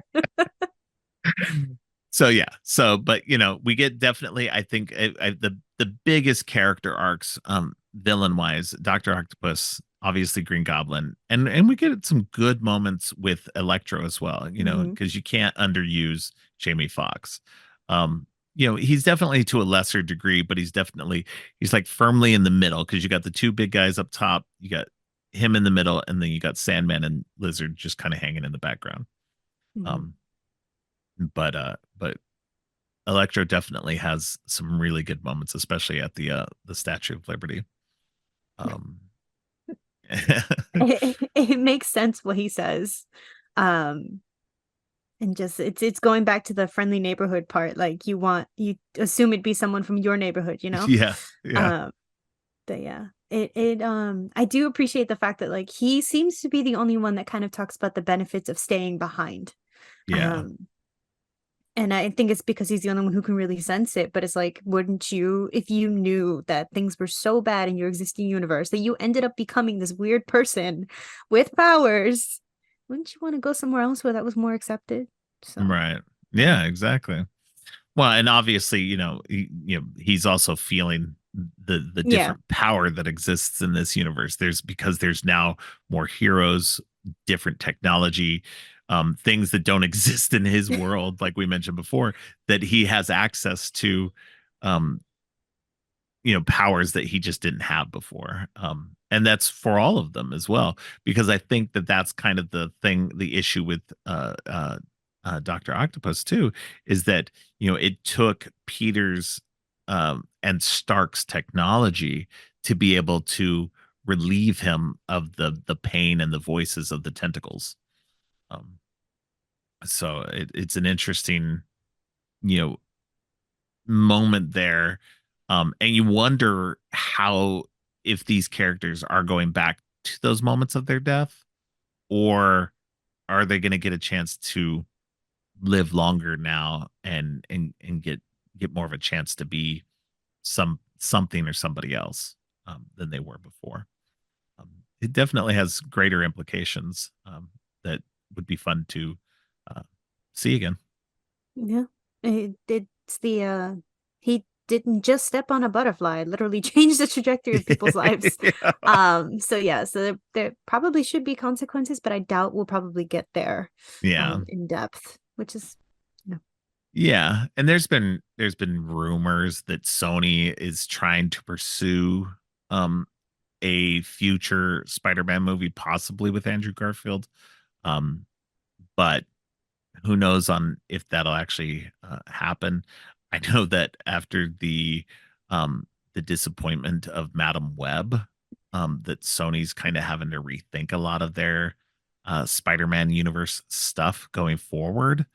Um, and they may be getting some pressure from Disney, um, because they're kind of tainting the Spider-Man brand and tainting the MCU brand. I saw this video that talked about that.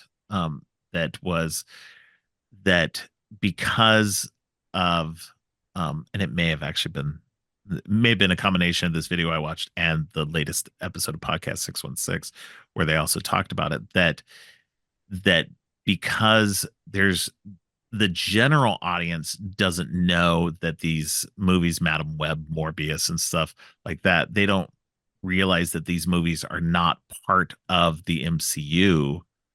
That people look at the general audience looks at these movies and goes, "These movies are terrible. What is going on with the MCU?" And it's tainting the MCU's brand. And Disney could be starting to put some pressure on Sony to sit there and go, look, you guys got to start either making better product or you guys got to give it up. So, I mean, I would probably side with the give it up besides the Spider-Verse. Right. Yeah, and that's the thing. Like, here, you guys are doing a great job with Spider-Verse. Continue making those movies. Great. It's promising for us all. No more live action for you because you guys are not good at it. Yeah. Because they're not. Now, look, I went to go see Madam Web. I didn't think it was that bad. I thought it was okay. It wasn't great by any means, but I thought it was like mid-tier, for sure. I didn't touch it because I've been terrified by it. It was also going to be potential Valentine's Day plans, and I was like, heck no, if you want to watch Sydney Sweeney, we're going to watch Anyone But You. There you go. So yeah, that's where I stand on that so far. As an aside, if you're going to go see Sydney Sweeney, go watch Immaculate. Oh, yeah. That was fantastic. I just saw it on Thursday night and it was so good. But anyway, but yes, I still need to see Anyone But You. I heard that one was really fun and good. So yeah, I still need to see Immaculate, so we can trade. There you go. But yeah, no, Madam Web, it's not great. Don't get me wrong. It is not the best at all, but I didn't think it was terrible. And this is from somebody who has not seen any of the other Sony Spider-Verse stuff other than the animated Spider-Verse movies. I've not seen any of the other live action Spider-Verse stuff. I've not seen either of the two Venoms, Morbius. And I'm kind of interested in Craven, so I might go see that.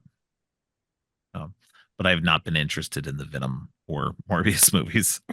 So, because they just don't look fun to me. They look, and from what I've heard of the Venom movies, it's they're not necessarily fun, but they're entertaining in a sort of terrible way.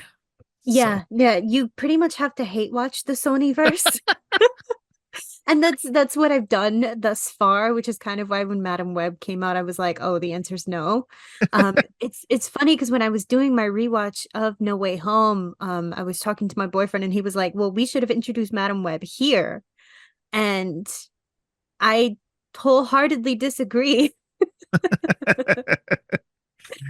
Um, Yeah. it as much as his argument made sense and that she's kind of attached to like all kinds of Spider-Man and the multiverse, it's that like Yeah. we were already immersed in the MCU and already kind of breaking into the multiverse in other ways that just to throw her in there would make no sense. Yeah. Which is why I'm glad we got Strange and we got his little reluctant uncle bit.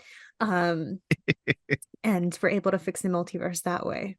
Well, Well, and that's the thing too, is that Strange is no stranger to multiverse shenanigans.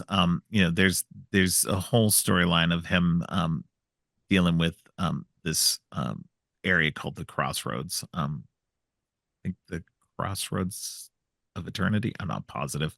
Honestly, I forget what it's called. Um, but it's something that's tied into Man Thing, who we will meet in a later MCU installment. mhm, Um, but so I mean that's what's interesting is they're adding in all these little and again you kind of have to be a huge comic book nerd to understand a lot of these aspects of it and why they actually do choose what they're choosing. mhm. So it's a and then we get definitely some more Doctor Strange multiverse shenanigans in his movie. Uh, so which comes up very quickly here. Uh, Yeah, but that was after this one, correct? It was, yeah, yeah. The events of this lead into uh, Multiverse of Madness. There have just been so many multiverse projects that I can't keep track of them anymore. Uh, but yeah, no, this going back to the performances and everything. I agree with you about Willem Dafoe. He brings like to me his Goblin is next level. What he Mhm, did in the Toby movies was great, but what he does in this is so beyond that. He commits to this role in a way that I don't feel like he had committed as much in the first in the first series. Um and just pulls out all the stops. Once that sequence happens where Peter realizes that Norman is the Goblin again, that once that happens, all bets are off. And Norman, Willem Dafoe, just embraces it and goes full psycho. mhm. Um, and it's great, like you said, he's getting punched in the face and he's laughing at it, because one, he can take it, and two, he's just insane. Yeah. So, um, And yeah. that his entire demeanor and his voice even changes, Oh, and it's yeah. just it's almost weird to see him as Norman because I'm so used to him as the Goblin. Yeah. That when he changed, I was like, this feels right. Yeah. Um, and like you said, all bets are off, and even the gloves are off because it's just like you Yeah. going at each other. And the Goblin is just Um, so relentless that he's willing to take anyone down with him. yeah. Um, which I am just going to lead into it. Yeah. I cannot rewatch this film without crying every time May dies. Yeah. Um, And I think it's more emotional than Uncle Ben because in every iteration that we got, we never get time with Uncle Ben. We don't mhm, get that. Like we know it hurts Peter because he's had that time with him, but we as an audience don't get that time. And so when Uncle Ben dies in each of the previous versions, it doesn't hurt that much. It's sad, but mhm, it doesn't hurt. This hurts mhm, because we've seen May, and May has always been a constant throughout Peter's life in every iteration. So to have her play both the May and Ben roles in this series has been great, because she's been his constant. She's always been there for him. And she's like helped him along every little step of the way. And to have her die and to give that iconic line um just was something else, and it just mhm, speaks to Marissa Tomei's acting that yes, she is an Academy Award winning actress, and to you got to remember that because she is just that excellent of an actress. Mhm. Yeah, her like final scene kept reminding me of when Peter kind of dusts away in that like I don't feel so good. I'm gonna Yeah. catch my breath. Like both of them have a Ugh. tendency to underplay something so serious. Yeah. And that almost is what feels heartbreaking, but is also kind of the, I guess, the through line for the Parkers, and that's the kind of people they are. They're gonna underplay what's wrong with them while they help others. Right. Um, Because they're sacrificing themselves for the greater good. mhm, Um, and if it's gonna save other people, they're willing to take that on. mhm. And it's just it's so heartbreaking. I know. It's so bad. Like, and yeah, where other actors would have kind of like maybe over the topped it. Yeah, you're right. They both underplay it. And this just speaks to both of their acting talents as well as, the direction. Um, so it's just, and especially because you're talking about um uh Tom's performance in Infinity War when he is blipping, so I don't know how to say it otherwise. Dusting, it is all bad. Um when he's going out like that, that was an ad-libbed performance. Mhm. They've gone on record that the directors have said that was all Tom, that they told him, they may have fed him the lines or whatever like that, but said, do it, and that's it's remarkable for an actor of his limited experience at that time Mhm. to have pulled something off, that you now see in this movie Marissa Tomei with her decades of experience pulling off something very similar and just as emotional. And yeah, it's just like I said, the fact that we've been with her for these three movies and had, the love affair between her and Happy, and all this stuff has just been like, you've gotten, she's a minor character and all that, but she's played a major part in the overall story. So Yeah. it's It's just, interesting to think about each iteration of May because for Toby's May, I feel like she was put into danger a few times. yeah, And you feel bad for her, but it almost feels like Peter's May hasn't really been in the line of fire until now. right. Um, and I think that's probably what makes it a bit more heartbreaking. Yeah. And I mean, Toby's May had, Dr. Octopus, hanging her out. But I don't know. It just it still never felt that scary, I guess. I don't know. Mhm. Um, but yeah, this one, and because Norman is so insane that he doesn't care. Mhm. There's no convincing him otherwise. And he's gonna do what he's gonna do because that's what he wants to do. He knows it's going to hurt Peter the most. And that's what he needs to do at this moment. Mhm. So um it's great too because they made this modification with the costume, because the original Green Goblin costume, everybody can agree it's terrible. It's not great. They really should have gone with something, it maybe not super traditional to the comic books, but maybe something closer. There is footage of like an animatronic um mask or something that they designed for that first movie that's closer to the look and would have been fantastic Mm. had they used it, but they went with the weird helmet version instead, which just was just terrible. um I get what they were going for with it. It's fine, whatever. But I think that what they did with this one, where he's got the purple hoodie over the green clothes and everything, was just, it was so much more like, it is just, it works so much better and looked kind of classic look without being, slavish to being a comic book version, because you can't pull off a comic book version. We've seen it multiple times through the MCU when they put somebody into a comic book classic version of something, it looks terrible on people. Yeah. You have to do a real world version as much as possible. And I think MCU's done that very well. Um, So, but yeah, no, the Green Goblin's look in this is so good. Especially after this moment where he goes off on the glider and it just it just works. Yeah, and I don't know. It's I know his look kind of transitions throughout the film, no, and that he Yeah. has that like the green jacket with the purple hoodie. Yeah. Yeah. Whereas like Norman, where'd you get clothes that made you look so fly? Um, They probably got him from Feast. So Probably. yeah. May just had the stuff lying around.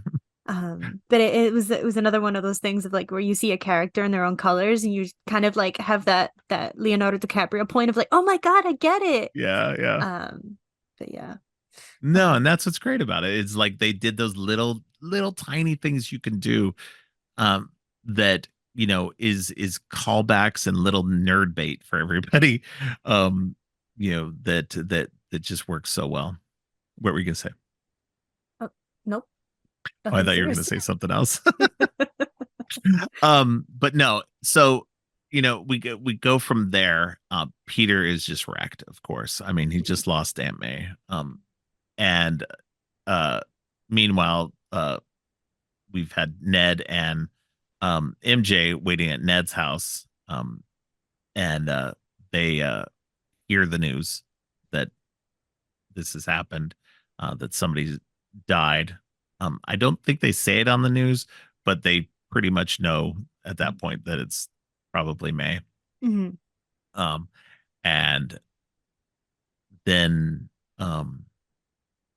they they're trying to work the sling ring, because it does kind of it activates a little bit. Ned figures out kind of how to make it work, and they open up a couple of portals, trying to get Peter Parker. They open up a portal to get Peter Parker to come back. They're like, Peter, find Peter. And it opens up one, and out pops a Spider-Man. And pause for a long time for applause. And then we get Andrew Garfield popping in. He is way too easy to expose his secret identity to them. By the way, he just immediately like pulls off his mask and like, "Yep, I'm Peter Parker. Hey, how's it Well, going?" to be fair, they are calling out to Peter. They're like, Sure, Peter, where are you? So I yeah, guess. sure. And a weird little portal opens up where people are calling your name. I get it. You're gonna you're gonna do it. It just was like no sense of security there. I guess, I mean, you're on a different world. I guess you're on a different world, and on this world that everybody knows. And he'd been there long enough, probably, I think, because they'd been looking for him, that they knew that Peter Parker was Spider-Man on this world, so it wasn't really a secret to anybody out there. Mhm. So, but no, and it's great sequence of him trying to convince them that yes, he is Spider-Man, even though he doesn't look like their Peter. Yeah. And MJ's just throwing bread at him. I think Um, it's funny that they ask him, but don't interrogate Toby at all, even yeah, though he's in his quote unquote youth pastor look. Like right. this random man just showed up. Yeah, and he's like, yeah, I'm Peter Parker. Like, how do we know you're Peter Parker? You're not in your suit at all. And of course then he uses his webbing, and they're like, oh, okay. Mhm. Um, you had the little tiny fight between him and Andrew. Which is just, again, like, why would they immediately start fighting? They're both Spider-Man. They're on a world where there's another Spider-Man. Like, why would you why would you fight each other? Like, why would that be your go-to?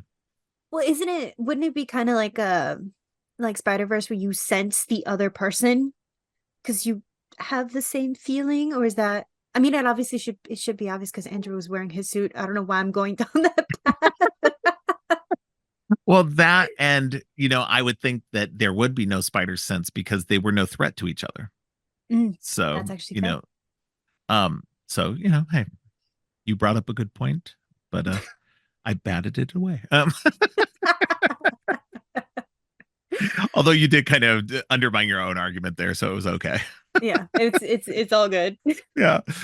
Um, but yeah, no, it's great. They go find Peter. Peter, of course, is on the top of the school, just despondent. And they find him there, console him, and then the other two Spider-Men come. And Peter, of course, not knowing what's going on, is immediately on edge. And they have the good the great interaction of talking to each other about where these other two Spider-Men are at in their lives, and who they've lost, and then they all talk to each other. They all mention the with great power comes great responsibility line, and then that clicks for Peter, and he's just like, okay, I can trust you guys. Obviously, something's going on. Let's go fix this. Mhm. So, again, rather than, they could easily push that button at that point and just send them all home. They would have had no problem. Like, realistically, sure, that's what Peter should have done. Just send them all home. Nothing, no problems at all at that point.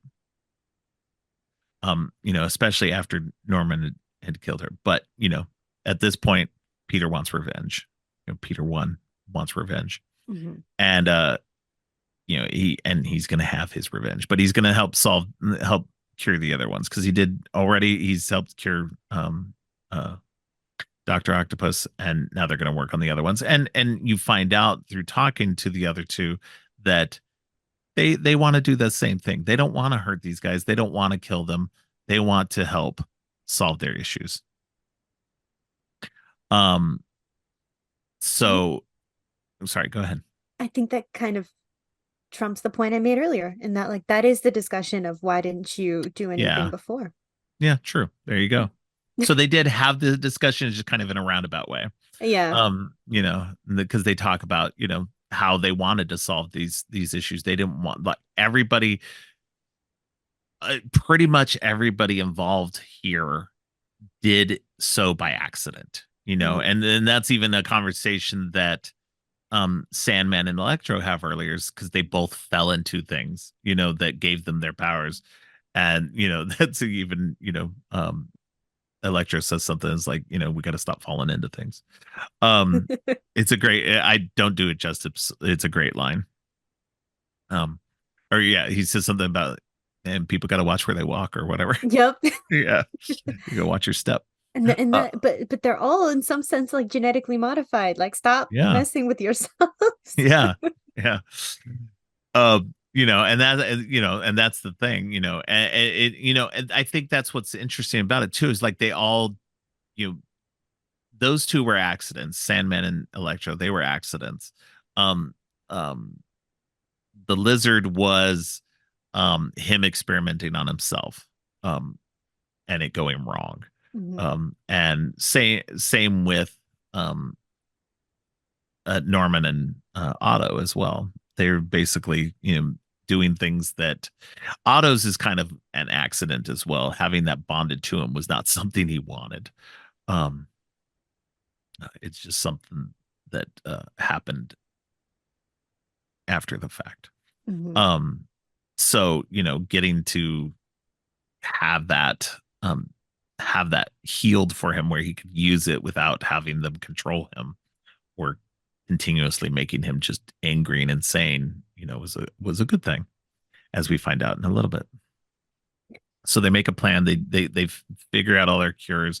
They talk out their kind of things. They talk about, the relationships that they have. They have this great conversation between Toby and Andrew about, do they have somebody?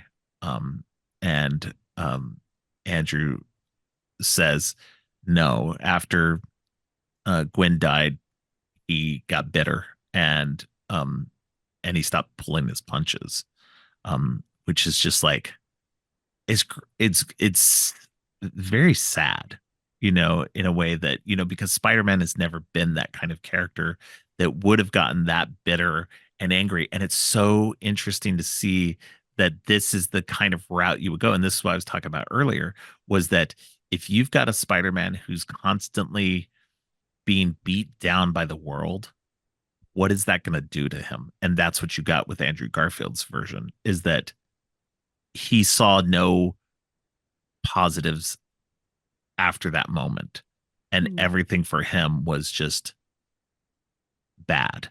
And so he took his to an extreme where he's not a villain, but I would definitely say at this point, he's not heroic as much as he could have been.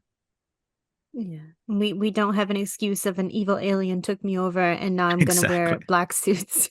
Exactly. Oh man, yeah. And then, and Toby's he says, he's got somebody, but it's complicated. And that's more in keeping with traditional, the traditional him and MJ style storyline is that, they've had their ups and downs in the comic books. And, they continue to, struggle with it. Um, they're trying to make it work, but it never quite works. Which again, I don't know. There was a good portion where they were married and they were happy, and Peter could always go back to her. She was his person that could help him see the light through the dark. Mm. And I feel like taking that away from him constantly, because they did that in the comic books. They erased his marriage to her, and um made it so that he just didn't have that person anymore in his life. Sure, he's got May in the comic books, but like it's different, having Yeah. somebody you love and care for that way is, I don't know, it felt good to me, and to have that taken away just felt so wrong. And they've never repaired it, and this going on 15-20 years now at this point, and it just feels weird. Yeah. I mean, um that's Go why ahead. it's complicated is just the better description. Right. Yeah. No, it works perfectly for everything, because instead of, going through all that, yeah, it's just like it's complicated. We try to do it, but life happens.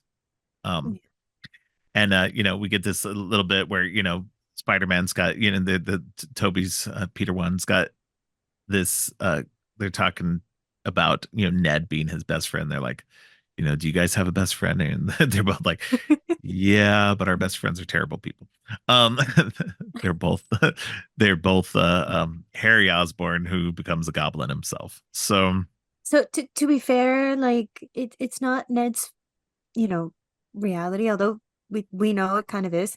Um, but not in the MCU. Um, yes, and I'm also just thinking about because you touched on Andrew and Toby's relationships and that like Zendaya's MJ has always thrown me off and that I've never really felt like a romantic attraction between her and Tom's Peter. yeah, Um, I I mean, agree. clearly I get a sense for it in real life, but she really does just feel like that friend who is really supportive. Yeah, yeah, And no, I agree. Go ahead. Sorry. I think that kind of works here. Um, and that he just kind of needs a guiding voice to say, like, are you okay? Are Yeah, we cool? Things suck, so I'm a little disappointed. I'm gonna be honest with you.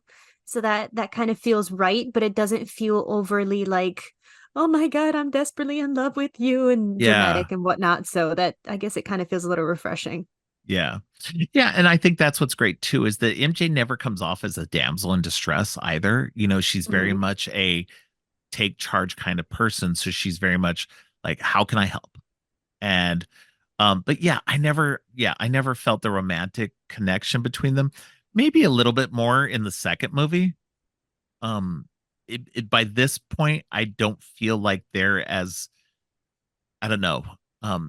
It just, they definitely feel like very good friends. Um who have a connection with each other. But the romantic nature, not so much. I don't feel like. Mm. But you know but yeah, having that support system, that's what's been great for Peter. Not only did he have, Tony before, but he's had his Aunt May, and he's had Ned, and he's had MJ, these friends who were always there, who knew who he was, who were his people he could rely on, his guy in the chair, and and all of that. And these other Peters, they don't have that. They'd never had that. Their their um their girlfriend is always the damsel in distress. Their best friend is always like, a moment away from turning into their dad. Um, so it's just it's just terrible. And their aunt has always been so elderly that she can't help with anything. So um Hey, yeah, that even just makes me think of the argument that I think Andrew and well, Andrew's Peter and Gwen have, like in Amazing Spider-Man 2, of like, why are you here? I was just trying to help, but you have Yeah. to get out the way. Yeah. Yeah. And and I think that's what's great too, is that when Peter needs to go off and do something, he tells Ned and MJ to go someplace to stay safe, and that's when they go to Ned's house, and all of that, and so they know we need to get out of danger. We need to stay out of danger as much as possible. They don't dive in as these idiot friends who you see it time and time again in movies and TV shows, where these people dive in and make it so that the hero has to um divert his focus. And I get it. That's part of storytelling, everything like that. But it's great when you don't have to deal with that. And um they're smart enough to do that. Um, do they get into danger? Sure. You've seen it throughout these movies that they've all been in danger multiple times, but they're not putting themselves into that danger by trying to help out. It's always Um, either accidental or something. exactly. That's the thing. They try to get out of the way from the at the Statue of Liberty, but Ned can't shut that portal down this time. And so that's when the lizard comes in. So, it's not their fault. They're trying to do the right thing. I do appreciate the fact that, like, even though they do stay out the way, they're still involved, because Yes. MJ has the box and she's saying, like, if anything goes down, I'm pressing that button. I'm letting you Yeah. know. Yeah. But in the end, even though, like you said, in the moment where Andrew and Toby speak to Tom, um, they could have pressed the button right then and there, but she still gave Peter the choice to make it Yeah. happen on his own. Um, so I'm very happy that they're involved in that way, and in giving Peter his autonomy and moving him forward as opposed to just getting in his way. Right. So And just being there as those supportive friends, people who can give him information, like that moment earlier on in the movie where they're like strapped to his chest on the phone, and being able to go with him, and they're like, turn left, no, turn right. He's like, you guys are not helping. you know it's this great moment where they're trying to help, but he's like, you're not, just stop. And this is why he doesn't talk to them while he's swinging normally. So it's not helpful at all. But but he appreciates their support, and that's what's great, is that he had that support network throughout these movies. And whereas these other Peters, they just didn't. And there's this great moment and that I was leading into with the thing about the best friends, and Ned being Peter's best friend, because that's complicated in itself. Because in the comic books, Ned Leeds is kind of a friend of Peter's later on in his adult life, who becomes, well, it's it he becomes a character called the Hobgoblin, which is kind of a variant of the Green Goblin, but some of that is him being framed.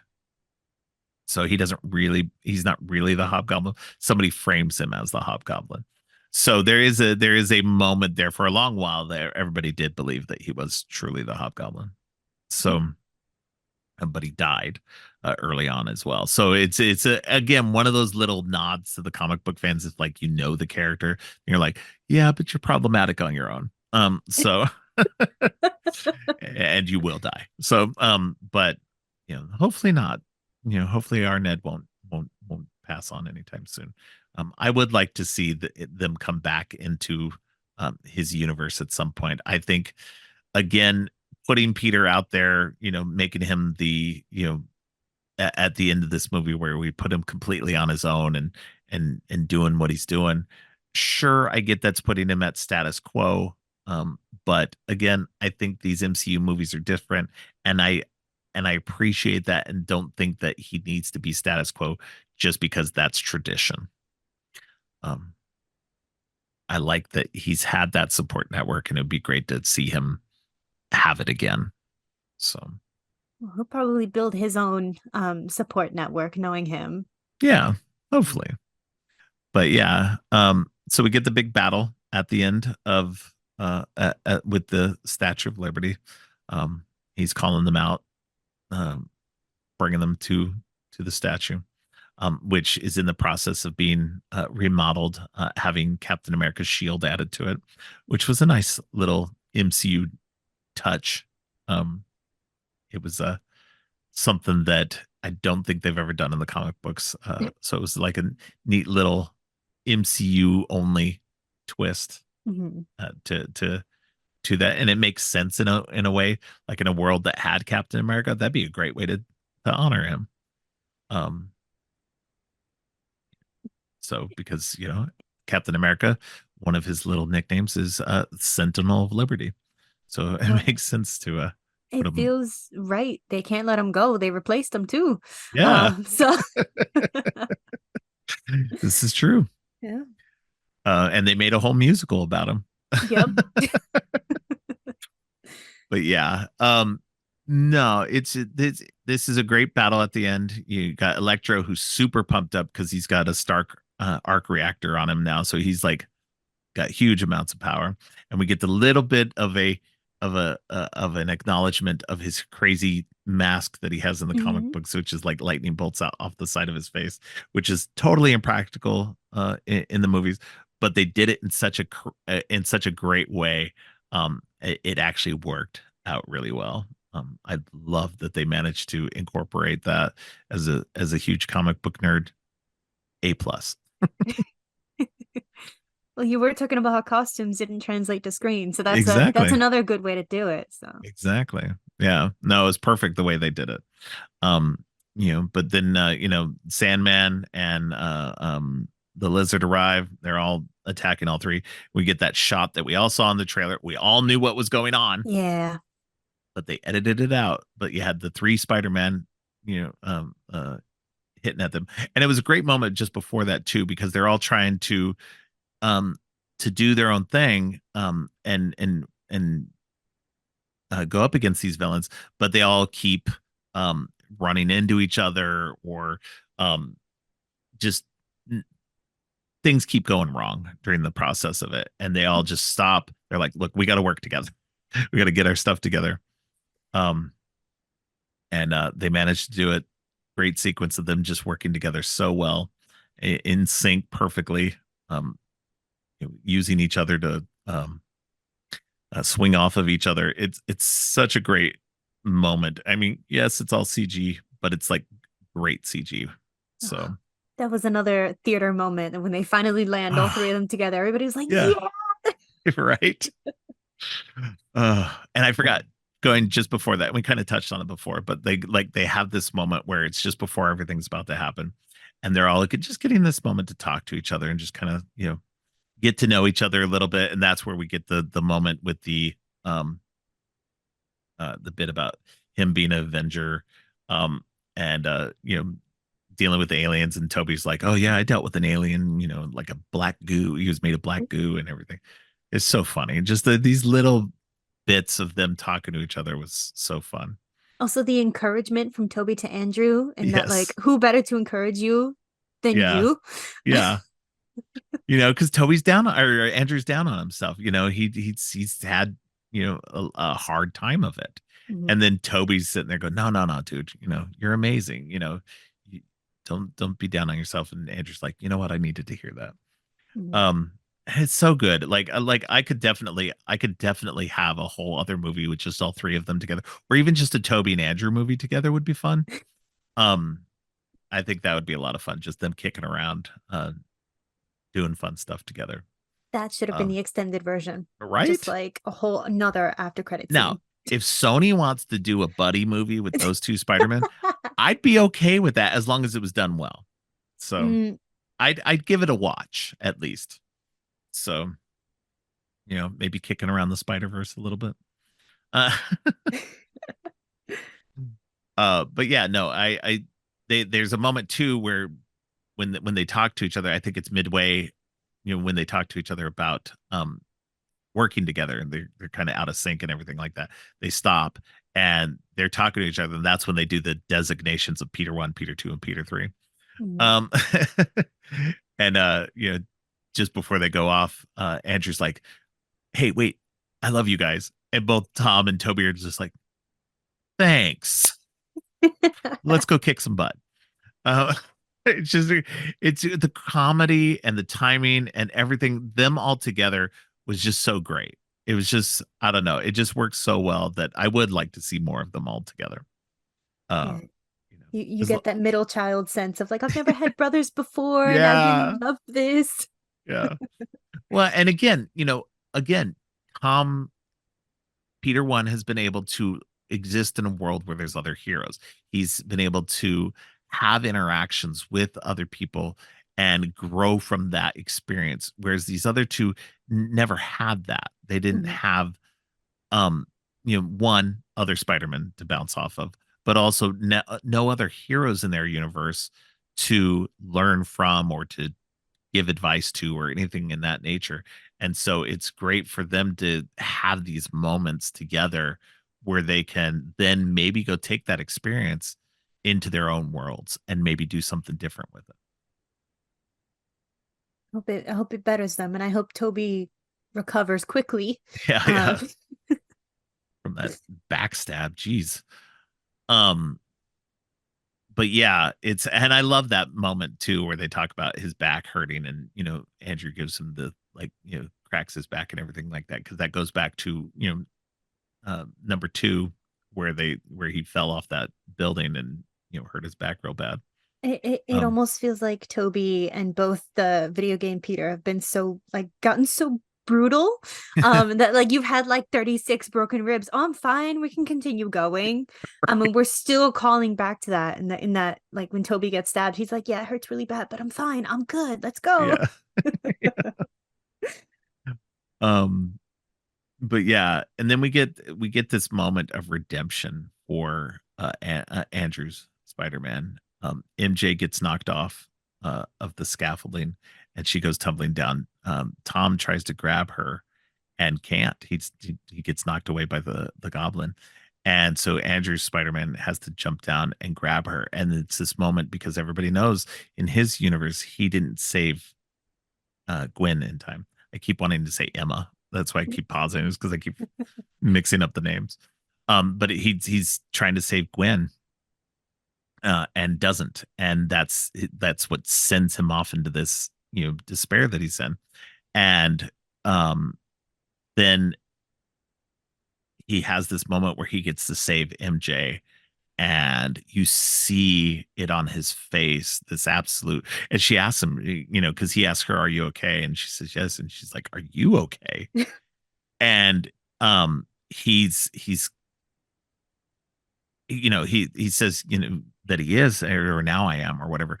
Mhm. That he gets this moment of just full redemption, and it made me well up. I'm not gonna lie. It the Same. first time I saw it, I my heart broke because he got that redemptive moment that rarely does anybody ever get in Yeah. that same way. And And the fact that he got to save somebody in that way, just it I think that it redeemed him in such a good positive way. That and being with these other two Spider-Men, just all of it just is he's gonna go back to his universe with renewed light. mhm. I'm sure he probably sat there after Gwen died of like, there were so many ways I could have done this. Yeah. And now he finally got to probably deploy one of those plans to save MJ. And I think people were talking about that before, or like even when they thought that Toby and Andrew were coming, they were like, he better have his moment where he can save someone in the same way. Yeah. And I'm glad they did it. I'm really glad that they did that. It was a great moment to have, to give him, and to especially because as an audience we didn't get any of that. We didn't get any resolution to that. There was supposed to be a third movie, but it because the his movies didn't do well enough, they scrapped that plan entirely. Mhm. And it was great. It was great to get redemption. Like Toby's Spider-Man, we got to find out just where he's at, but he felt like he'd grown, and and for the most part he was happy. Um things were still hard, but he was happy. Whereas with Andrews, he was so bitter and resentful about everything that it was great to have that moment for him, and great to see him go back with that hope in him. And So even if he wasn't the main focus of the film, he still got his redemption arc, no matter how small the moments yes. may have been. Yes, exactly. And that again, it's a 2.5 hour runtime, roughly. Um, but every character is well defined for the most part. Again, like I said, Lizard and Sandman, they don't get a lot of screen time, but again, they don't need a lot of screen time. Hmm. So you don't really worry about that so much. But the big characters in this, everybody gets their moments. Everybody gets great great progress made in each one of their arcs, and it just it's great writing all over and great performances. So, and then we end with the battle between our Peter and the Green Goblin. And he's about to kill Green Goblin. He takes him down and is about to kill him, and Toby comes in and manages to stop him and get him to back off a little bit, much to his detriment, of course. Um, but again, everything gets resolved. And then Doctor Strange finally gets back and he's like, look, this is finally done. We're dealing with this. And Peter makes the ultimate sacrifice. And it's just like, look, I know we can't fix this, unless we make everybody forget who I am. And he's like, are you sure? Which is odd for Doctor Strange. He would, at this point he should have just been like, yeah, damn right, that's what we're doing. um but again, Doctor Strange is gonna Doctor Strange. uh he's gonna be weird in the moment. But it's a great moment. Peter sacrifices his identity to everything. But he does get a last little bit with both MJ and Ned. And I like that he got to say his goodbyes. Um, and again, I felt like, it was frustrating in the moment to me too, that Ned's they have been friends much longer. And I felt like they needed more time together, but I Hmm. get that everybody's going to focus more on the MJ and Peter situation, and that's what they did. They gave them a little bit more time together. But I don't feel like Ned completely got um short shrifted on that. He got some good time on that. Um, but everything resets and we go back to um what is it? Just a little bit later, and Peter's at the coffee shop. Ned's there, MJ's there. Nah, Yeah. Well, at we get least that. at least MJ and Ned got to stay friends, even though they were introduced Yes. through Peter. Yeah, yeah. And I like that. I like that, there was something there that kept everything together. And it goes the same thing with, because Spider-Man was still a known person. So maybe through that, like neither one of them discovered who Spider-Man was, but because Spider-Man was part of their school and was around for those moments, they were still connected through Spider-Man. Hmm. And it's the same with later on when Peter goes to May's grave and Happy shows up, and they both say that they were connected to her through Spider-Man. And it's such a weird thing too to think about, because like, how does it all connect, with all that? Because again, Tony by this point is dead, so Tony would have still known that he was Spider-Man and would have, you know, brought him into the all of that. So it's a yeah, the mechanics are a little funky. You don't want to think about it too hard. Yeah, just know that nobody knows who Peter is, but they know who Exactly. Spider-Man is, and we can go Exactly. from there. Exactly. Um, yeah. Uh, Um, I know he swings out into like Christmas time Rockefeller Center, so this is like prime time during Hawkeye, is that correct? yeah, yeah, Yep. exactly. So yeah, it definitely is right around the same time period. Because Hawkeye, as long as it's the same year, then yes, it's possible. Because Hawkeye, for sure is, it's a year out from when Endgame happened, and so, Endgame happens in 2023. So Hawkeye is in Christmas of 2024. So technically, Hawkeye hasn't happened in our world yet. Um, so it depends on if it's Christmas 2023 or 2024 for Spider-Man. So it depends on how long everything played out in that one. So I would imagine, because I would think um the previous movie, Far From Home, happened after Endgame as well. Mhm. And that would have been during what, the summer of 2023, possibly. I'm not sure exactly when Endgame happened in terms of when in 2023 it happens. Um, it just was 5 years later.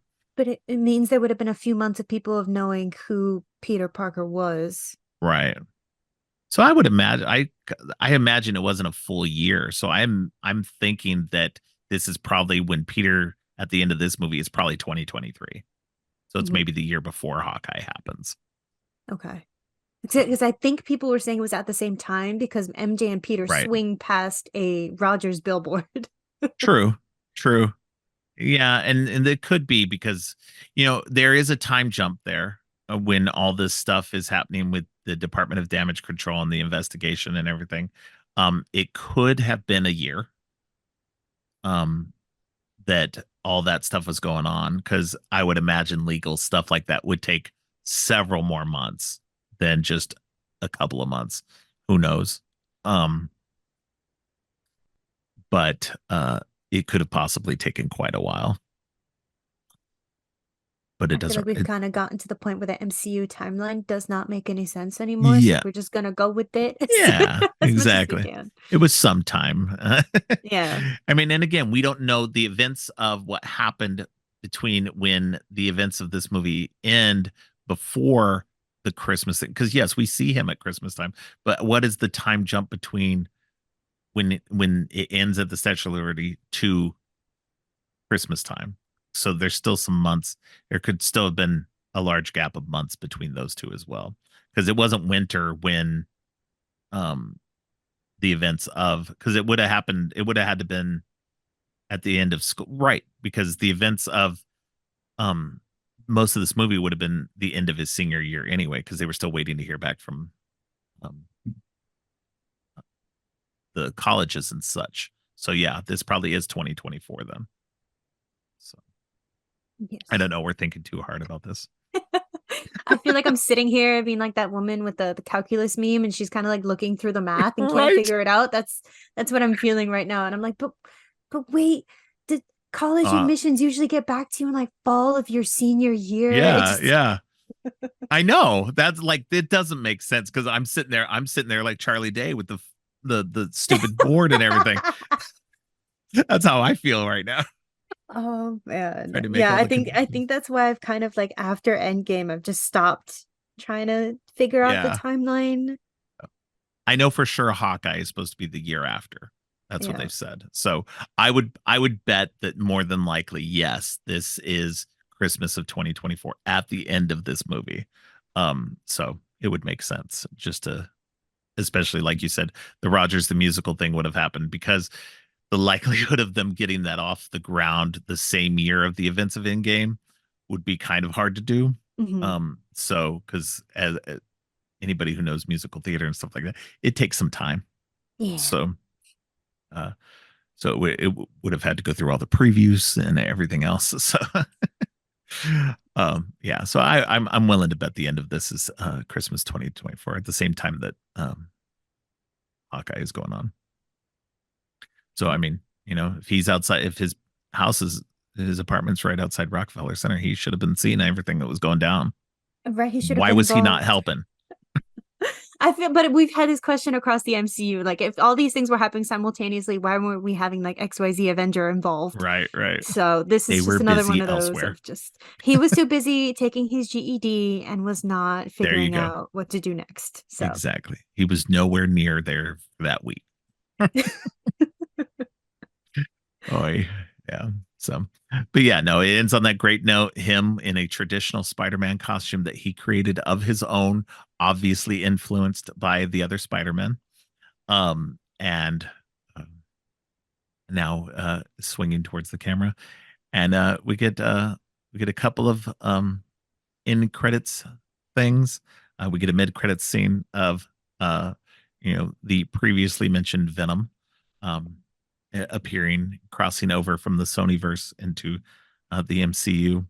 uh, which again, that did not make me want to watch the movies anymore than I did what before. It just, I, the largest part is I really can't stand the Venom voice.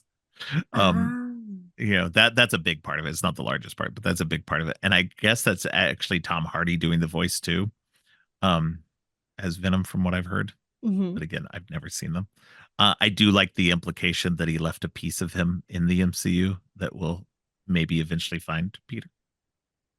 That would Well, be very interesting. in the Venom films, these aliens manage to travel across countries and on planes, so I would Mm, not be surprised if he somehow ends up from Mexico into New York. exactly. So yeah. Yeah. Um, and then the very last sequence, it's not a end credit sequence of any sort. It's just a trailer for the next Doctor Strange movie. So just basically showing us scenes from Multiverse of Madness. So Mhm. which was great, because it's like, okay, well, the stuff that he's been messing around with comes back to bite him in the butt. So You would think he would learn the first time. yeah, you would think. But I mean, you throw in America Chavez into all that mix and everything, and it kind of makes things more difficult. I But yeah, have no, that's the movie. It's we've been talking about this for almost 2 hours now.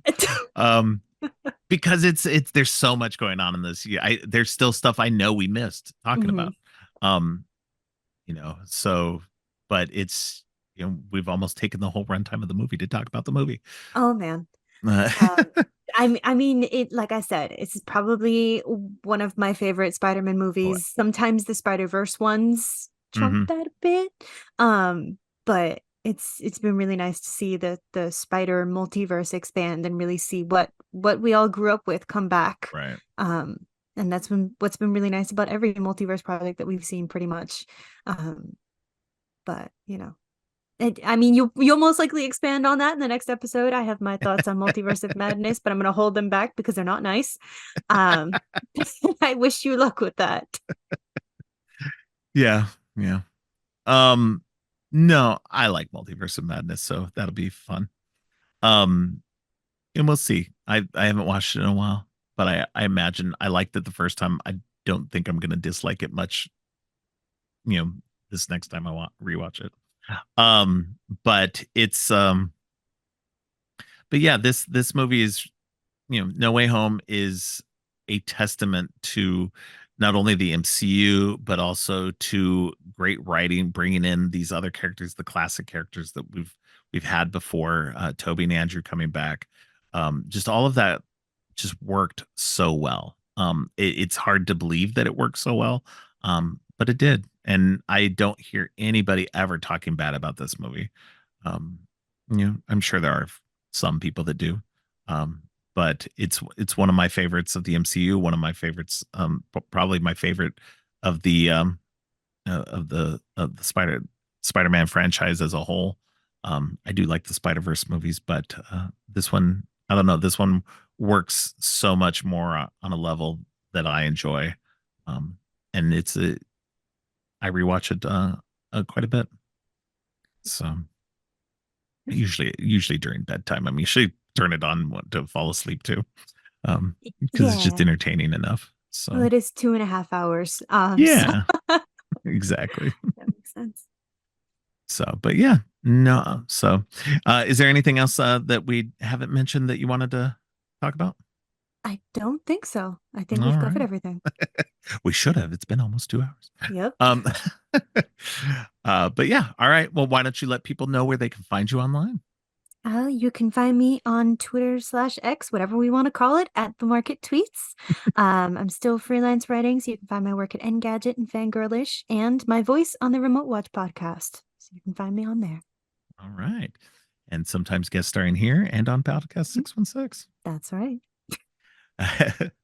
All right. Well, I appreciate you coming back on for this episode, and I'll have to get you over onto the horror side one of these days. Oh man, I'm not really a horror person. Hey, I've had a couple of those kind of people on as well. So I've had Violet on, Violet Hammond on, and she's not much of a horror person at all either. So, uh, we'll find something for you to do there. But I'll definitely have you back on for more Marvel stuff as well. So I'm down for that. I'm down for the horror stuff too. I'll put my fears aside. It's okay. all right. Well, thanks again. I appreciate you, and we'll talk to you soon. Of course. Take care. Thanks again to Julia for joining me. Next week, Ashley Thomas returns to the show to talk about a couple of food horror movies, The Menu and Fresh.